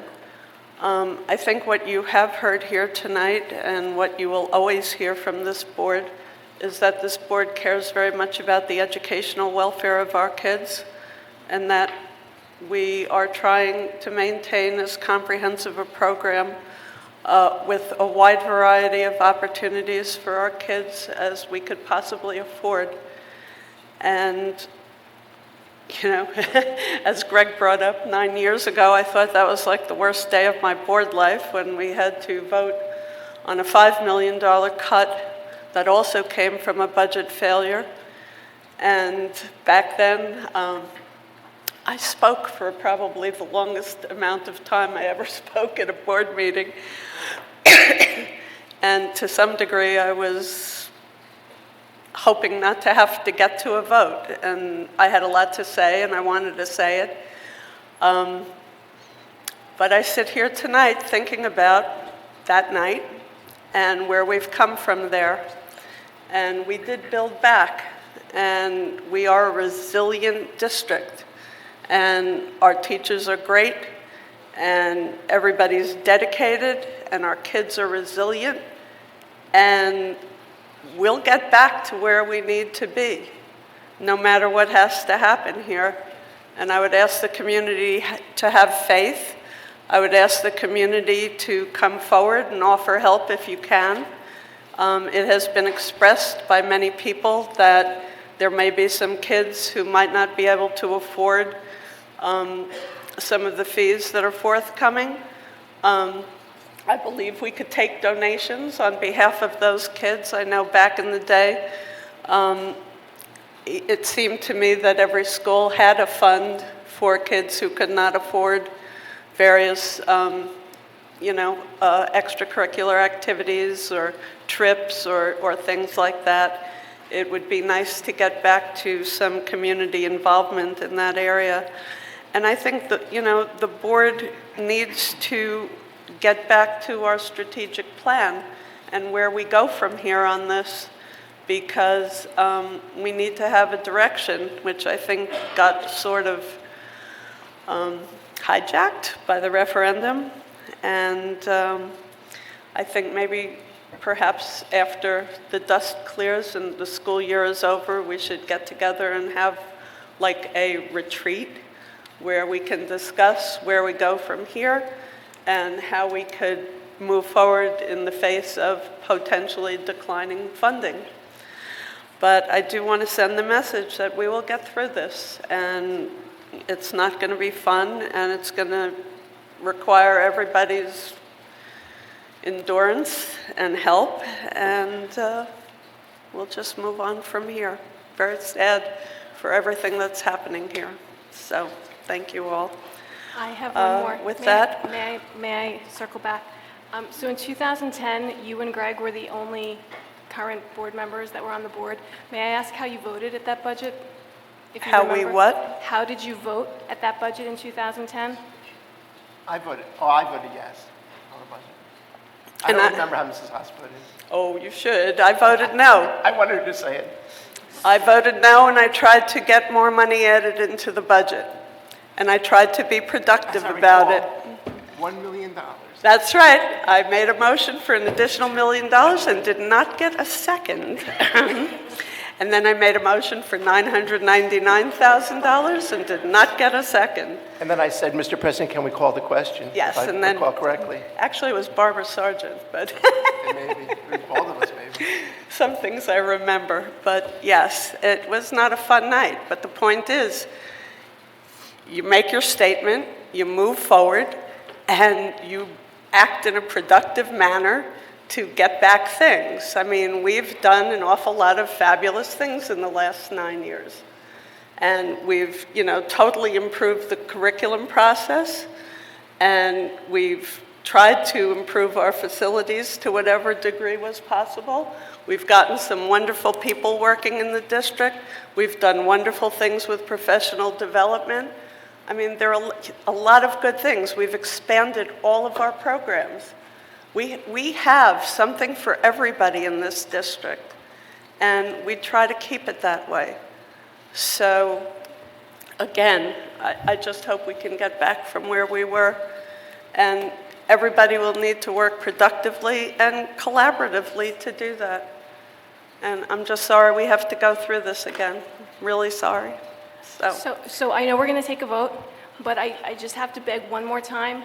I really just, this budget does not reflect the best that we can do. And everybody up here has said how much they really dislike this budget so much. If you could just think one more time when you're voting, you could still vote no. And would you like to say something? Oh, okay. I'll take a roll call. Sure. Mrs. Gillette? Yes.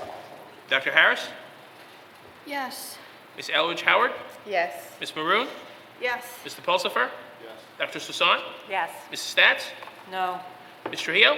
No. Mrs. Haas? Yes. Motion passes. Now we're on 6.3. We have to do the waiver. We have to do, yeah, waiver. Do the waiver. Okay. We have to read it.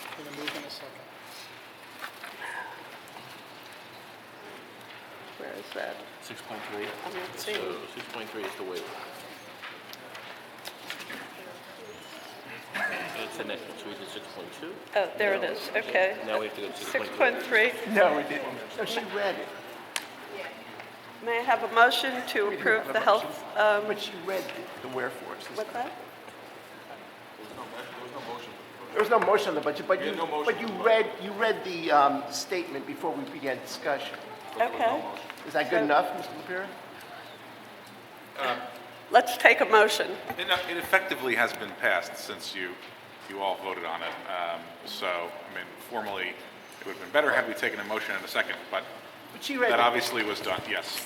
Yeah, it was pretty clear that we were voting on the budget. The presentation should have come before the action item, but if you would like to redo that? No. Okay. No. Okay, just want to make sure everything's cool. Okay, so now I will take a motion on the 6.3 healthcare waiver. So moved. Thank you. Second. Thank you. Any questions or comments on the healthcare waiver? Judy, I was waving my hand before. Actually, You're we have waving to for the waiver? we have to revise the resolution for the budget because it refers to core curriculum standards instead of New Jersey student learning standards. So that has to actually be revised language, which I'm sure you could do after It the says fact. core but- curriculum standards. We have a different name for that now, right? Yes, student learning standards, New Jersey student learning standards. Trenton hard at work renaming our stuff. So how do you want to handle that? Thanks, Trenton.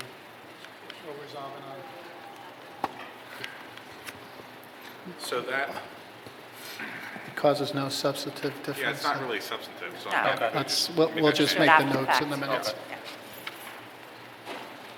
Guys are killing me. All right, 6.3. 6.3, you ready? 6.3, go. Okay. Mr. Gillette?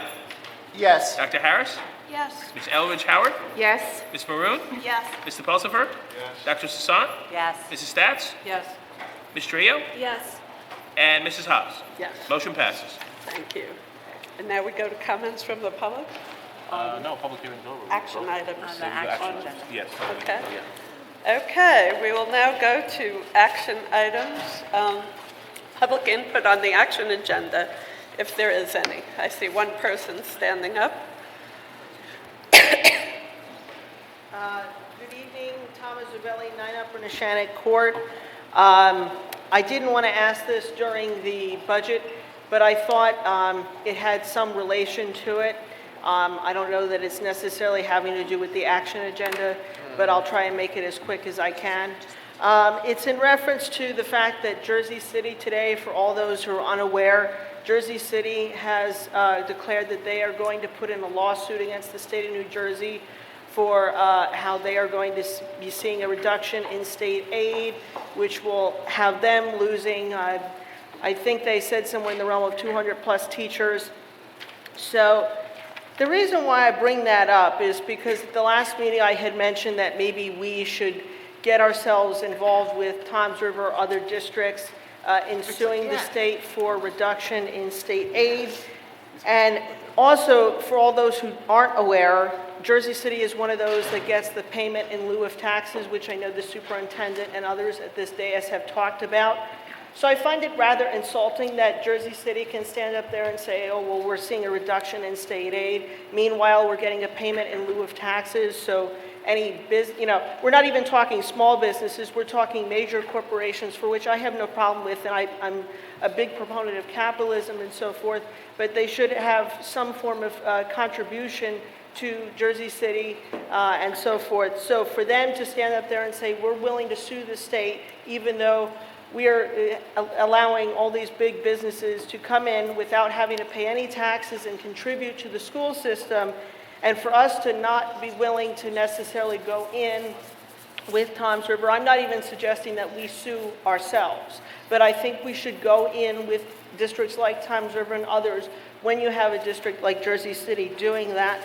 Also, again, for all those who are not aware, I just did a quick read-up on this. I don't know if they are still, but they were an avid district. If they are currently, I'm not 100% sure, but I know that they were once at some point an avid district, which also meant that they were one of the districts that lucked out because the wonderful New Jersey Supreme Court said that 31 districts in the state were better than all the rest, even though I think there should be shared services and a reduction in the amount of school districts, because it's insane that we have 600 plus in this state. But we're not one of the lucky 31 that gets extra money from the state. Jersey City, if they aren't getting extra money now, they were once as an avid district, and they might still be, I don't know.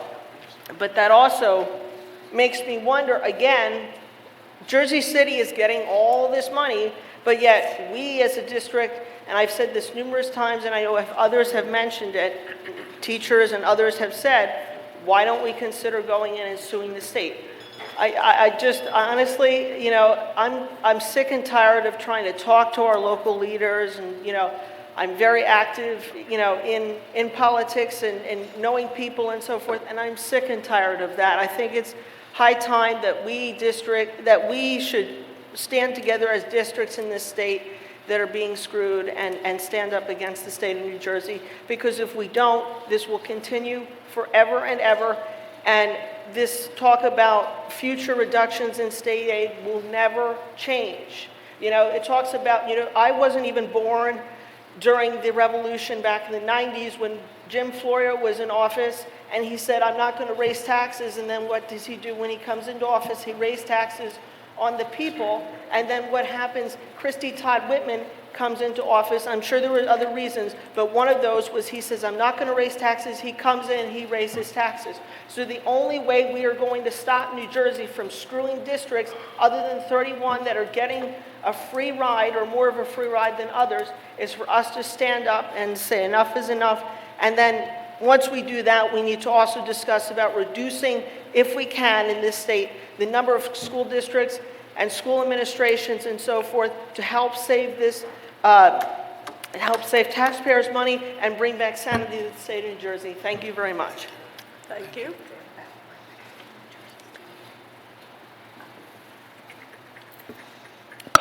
Henry Goodhue, Hillsborough Education Association, Laurel Drive.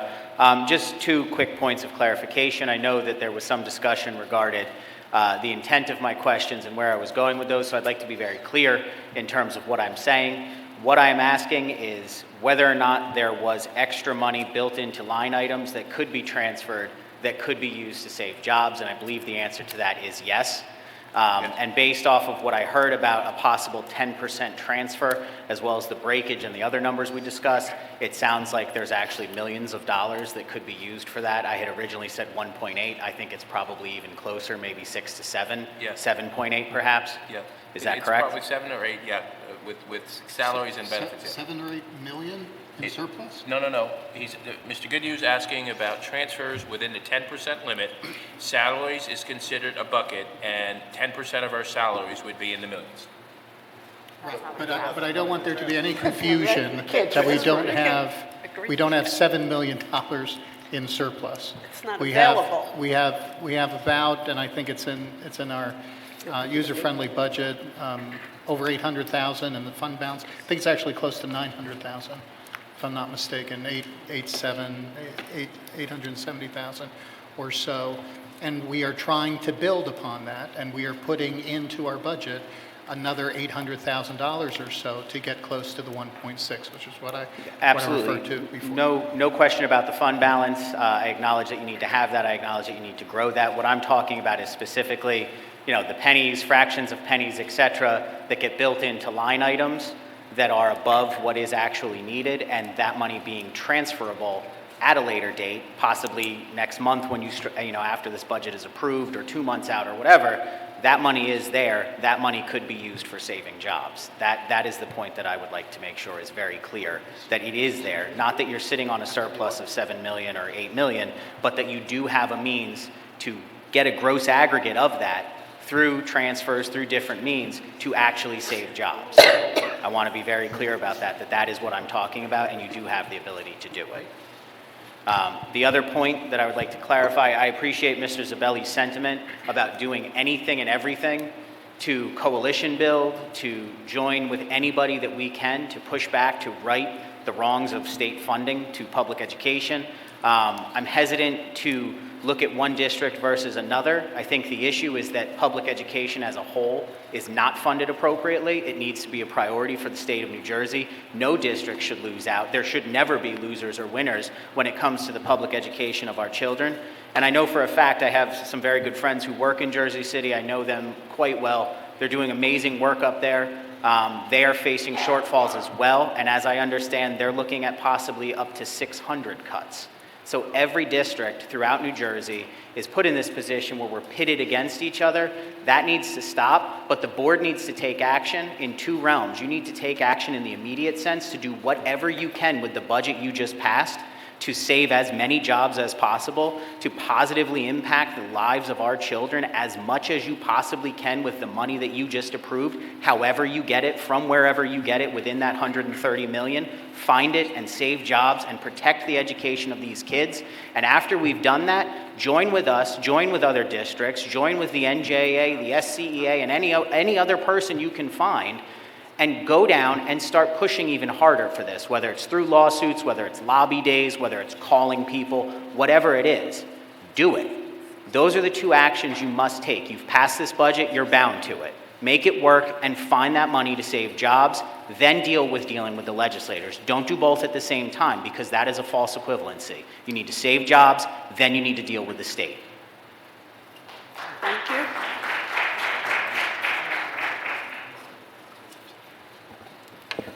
Mary McRae, Secretary of the Somerset County Education Association. I'd like to deeply thank the members of the board who voted no on tonight's budget. And I look forward to coming back to thank the entire board when you settle a fair contract with the Hillsborough Education Association. Thank you. Any further public comments? All right. Committee reports, maybe? Yes. Do you have anything further to report? I do. Superintendent's report. Oh, I'm sorry. Thank you. Well, we'll get to committee reports in just a moment. You're next. It is my pleasure to share some wonderful news from around the district with the board and the community members in attendance this evening. As our 4th grade REACH passion project, Triangle Elementary School student Bella Rue chose autism awareness for her topic. With the help and support of her REACH teacher, Mrs. Amy Cassell, and some special education teachers at Triangle Elementary School, including Somerset County Teacher of the Year, Mrs. Tori Wargo, RU planned an exciting day of activities to mark World Autism Awareness Day on April 2nd. The day included an open house where special visitors were invited to observe classrooms in the school's autism program, followed by a question and answer session led by Mrs. Wargo. The Autism Awareness event ended with the entire school and invited guests participating in a walk for awareness and drop everything and dance.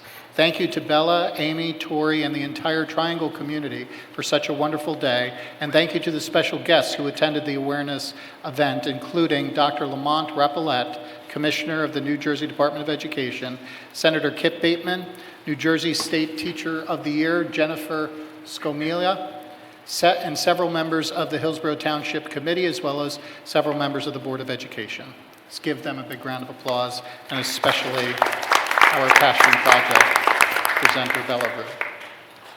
The newly created Hillsborough Middle School Student Club, Borough Gender Equality, held a co-ed basketball game last month as a way to raise student awareness of gender equity in Hillsborough, as well as educate their peers to the discrimination and violence that women face in other parts of the world. The club invited members of the Hillsborough Middle School boys and girls basketball teams to participate in a game for charity. 2 mixed-gender teams were created, and the players quickly came to understand how to work together and rely upon each other's unique sets of skills to advance the team as a whole. In addition to raising awareness, the club raised over $260 for charity. Congratulations to the club's founder, Venya Bardway, the club's advisor, Mrs. Megan Parfee, the club's members, and all of the basketball players who participated to make this charity event such a success.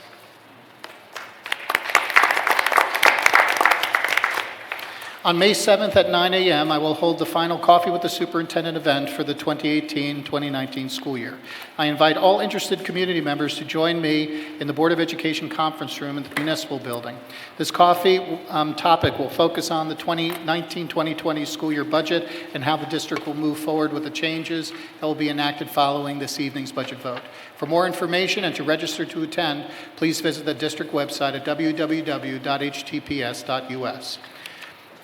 Just another reminder that a free screening of the documentary Angst will be held on Thursday, May 9th at 7 p.m. to 8:30 p.m. in the Hillsborough Municipal Building. The film is designed to raise awareness about anxiety and mental health disorders. A question and answer session will be held following the screening. It's spring, and spring in Hillsborough means the annual Kindergarten Chicken Project, where all of our kindergarten classrooms receive an incubator, fertilized chicken eggs, and then they observe and wait for the chicks to hatch.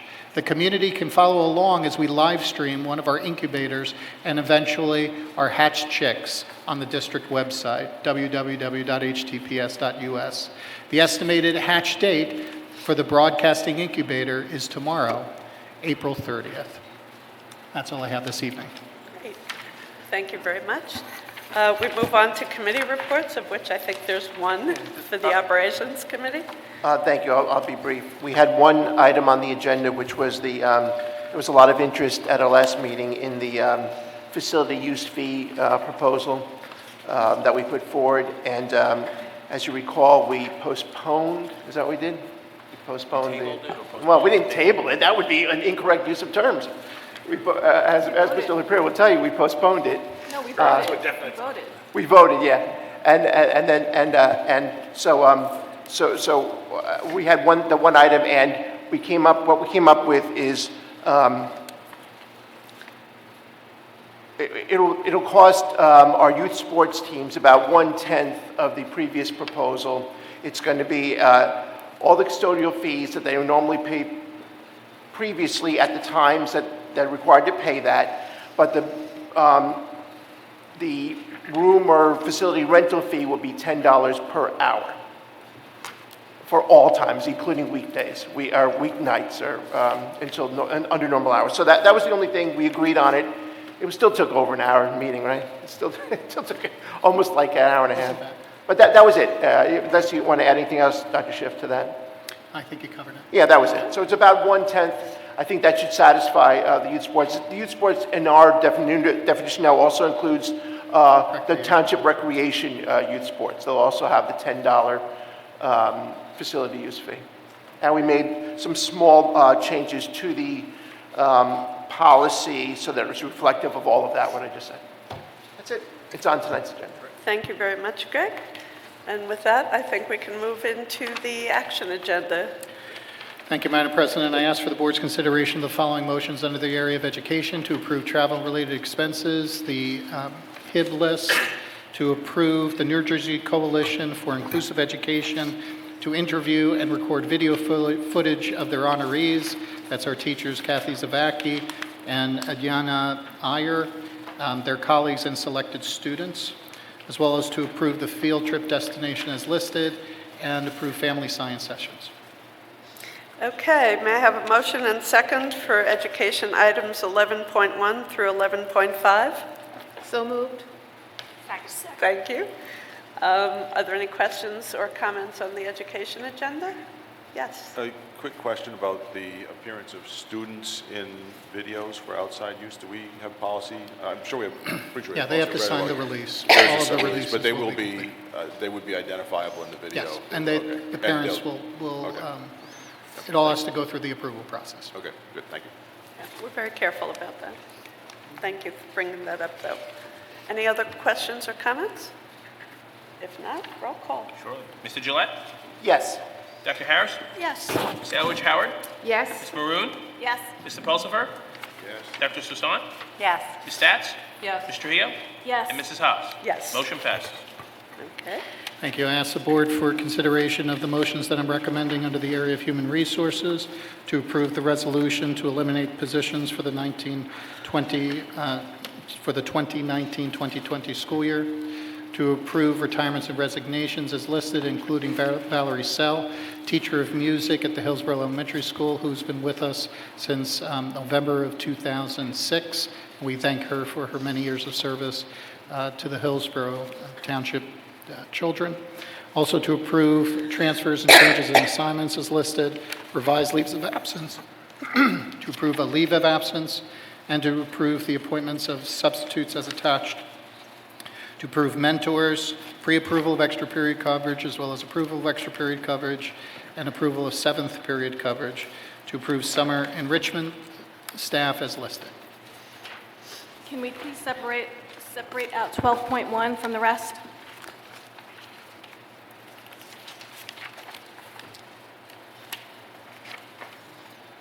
Okay. Okay, so we'll take items, well, let's take 12.1. Yeah, sure. May I have a motion and second for 12.1? So moved? Second? Okay, any comment? Who was second, Judy? Jane, Okay. are there any comments, discussion? Roll call. Mr. Gillette? Yes. Dr. Harris? Yes. Ms. Elwich Howard? Yes. Ms. Maroon? Yes. Mr. Pulsifer? Yes. Dr. Susan? Yes. Mrs. Stats? No. Ms. Trujillo? No. And Mrs. Haas? Yes. Motion passes. May I have a motion for items 12.2 through 12.11? So moved? Thank you, Chris. Second? Thank you. Lisa. Got it. Okay, any questions and comments on the rest of the HR agenda? Seeing none, roll call. Mr. Gillette? Yes. Dr. Harris? Yes. Ms. Elwich Howard? Yes. Ms. Maroon? Yes. Mr. Pulsifer? Yes. Dr. Susan? Yes. Mrs. Stats? Yes. Ms. Trujillo? Yes. And Mrs. Haas? Yes. Motion passes. I ask for the board's consideration of the following motions under the area of operations: to approve monthly financials, the bills list, non-public nursing agreements, and resolution to authorize non-public expenditures, and motion to approve policy for second reading. That's the activity and participation fee policy. Motion to approve the regulations for use of facilities. That's 7510, and that's all. Can we please Okay. separate out 13.5? 13.5, okay. That's the activity participation fee. Okay, and I would like to separate out, 13 and 13.3 and 13.4. So let's take them two at a time. Motion, may I have a motion for Items 13.1 and 13.2, which are the financial report and the monthly bills. So moved. Thank you. Second? Second. Thank you. Who was second, right? Yeah. Okay, roll call, please. Okay. Mr. Gillette? Yes. Dr. Harris? Yes. Ms. Elwich Howard? Yes. Ms. Maroon? Yes. Mr. Pulsifer? Yes. Dr. Sasan? Yes. Ms. Stats? Yes. Ms. Trujillo? Yes. And Mrs. Haas? Yes. Motion passes. Okay, 13.3 and 13.4, may I have a motion and second, please? So moved. Thank you. Second? Second? Thank you, Chris. Any comments, questions? Okay, roll call, please. Mr. Gillette? Yes. Dr. Harris? Yes. Ms. Elwich Howard? Yes. Ms. Maroon? Yes. Mr. Pulsifer? Yes. Dr. Sasan? Yes. Ms. Stats? Yes. Ms. Trujillo? Yes. And Mrs. Haas? Abstain. Motion passes.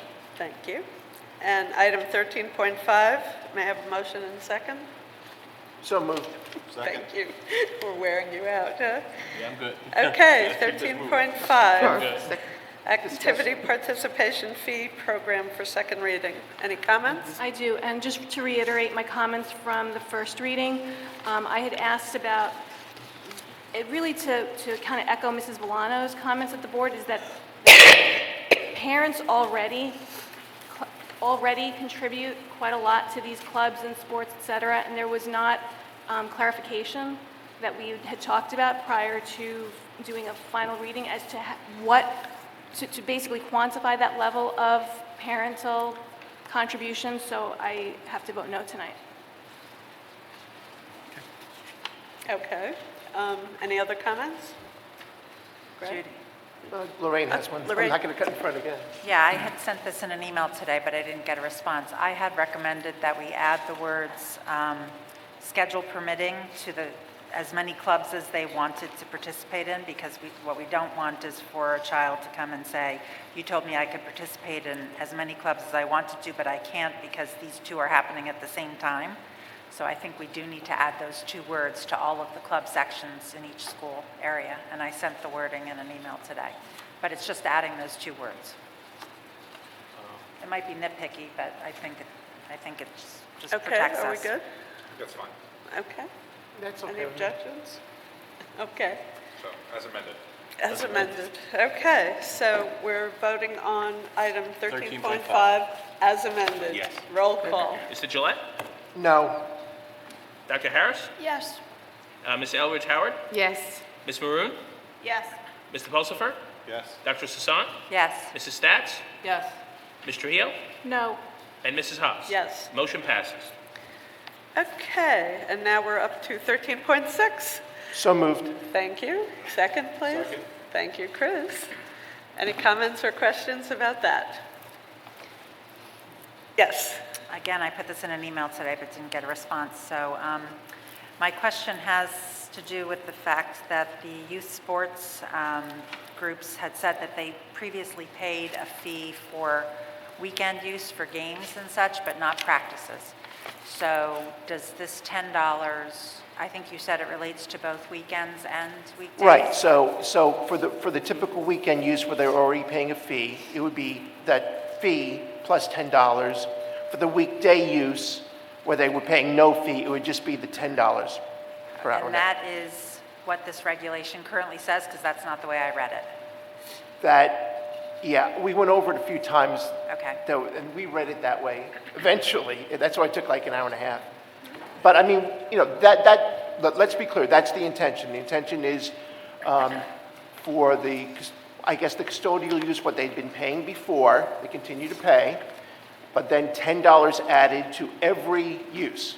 Okay. Whether it had been a free use previously or whether it had been a paid use $10 previously. per hour. And for the Township recreation, for those like recreation, basketball, what have you, was always a free use, I think, right? Yes. Yes.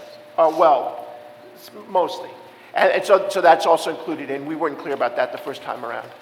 So they're in with that as long as it's a youth sports. Okay. No, that's the intention. Thank you for that clarification. The other question I had is that at the last meeting, I thought you said that our normal business hours were to 9 p.m., but this says that clubs would not be charged until after 10 p.m. We had a clarification on that from our buildings and grounds Buildings so and it Grounds is 10 Department p.m.? clarified it. He's actually here tonight. He's right behind you. Yes. There he is. So it is 10 p.m., our normal operating hours? Yes. Yes. Okay, great, thank you, that clarifies it. We're good. Actually, so can I, Lorraine, do you have that email? I would just want to make sure that I'm understanding what your question was about the $10 and like where specifically there was. Yeah, I mean, I have it. It's not $10. It's not $10 in place of that other higher fee that they were That's what the paying question previously. was. It's $10 in addition to the other So fee. this is, so under Class 2 users, it currently reads, in addition to fees enumerated in Part E, fee schedule, all Class 2 groups will be charged an additional $10 per hour per each event. Right. So that is where you're saying the intention is to. Right. Okay. So, Correct. thanks, Jane. Okay. So, we had a motion, a second, and Yes. a comment, and a question. Roll call. Mr. Gillette? Yes. Dr. Harris? Yes. Ms. Elridge Howard? Yes. Ms. Maroon? Yes. Mr. Pulsifer? Yes. Dr. Sasan? Yes. Mrs. Stats? Yes. Ms. Trujillo? Yes. And Mrs. Haas? Yes. Motion passes. Okay, we had some informational items, and if there are no comments or questions on those, we can move to comments from the board and public for our final comments. Are there any final comments for tonight? And then, yes, Chris.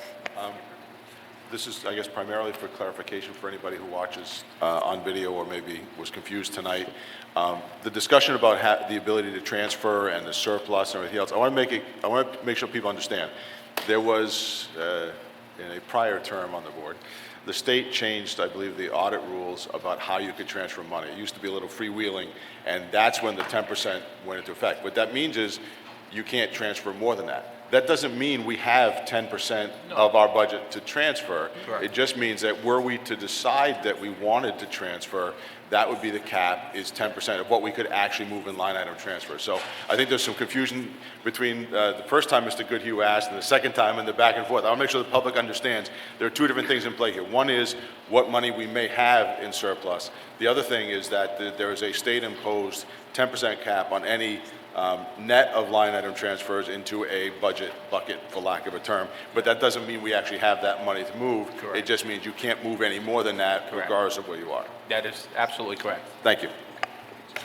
Thank you for clarifying what we have to understand versus what normal people can understand, because Are you saying we're not normal? yeah, absolutely. Absolutely. I'm sorry, I do have one more piece of, I don't know if it's really old business, but I would just like to offer some encouraging words to our new board members that the next 8 months will not be as painful as those first 4 months. So we Don't do have jinx good it. things to do. What? Don't jinx it. There is, I know this has been a painful 4 months, and especially for new board members, it's tough to be thrown into the middle of something which is so painful and arduous, but there are good times ahead.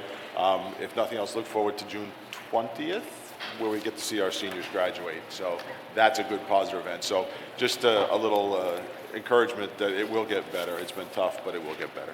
Thanks. Thank you. Okay, thank you. Any further? I'll then take a motion to adjourn. So moved. Thank you. Second. Thank you. All in favor? Aye. Any opposed? Good night, everybody.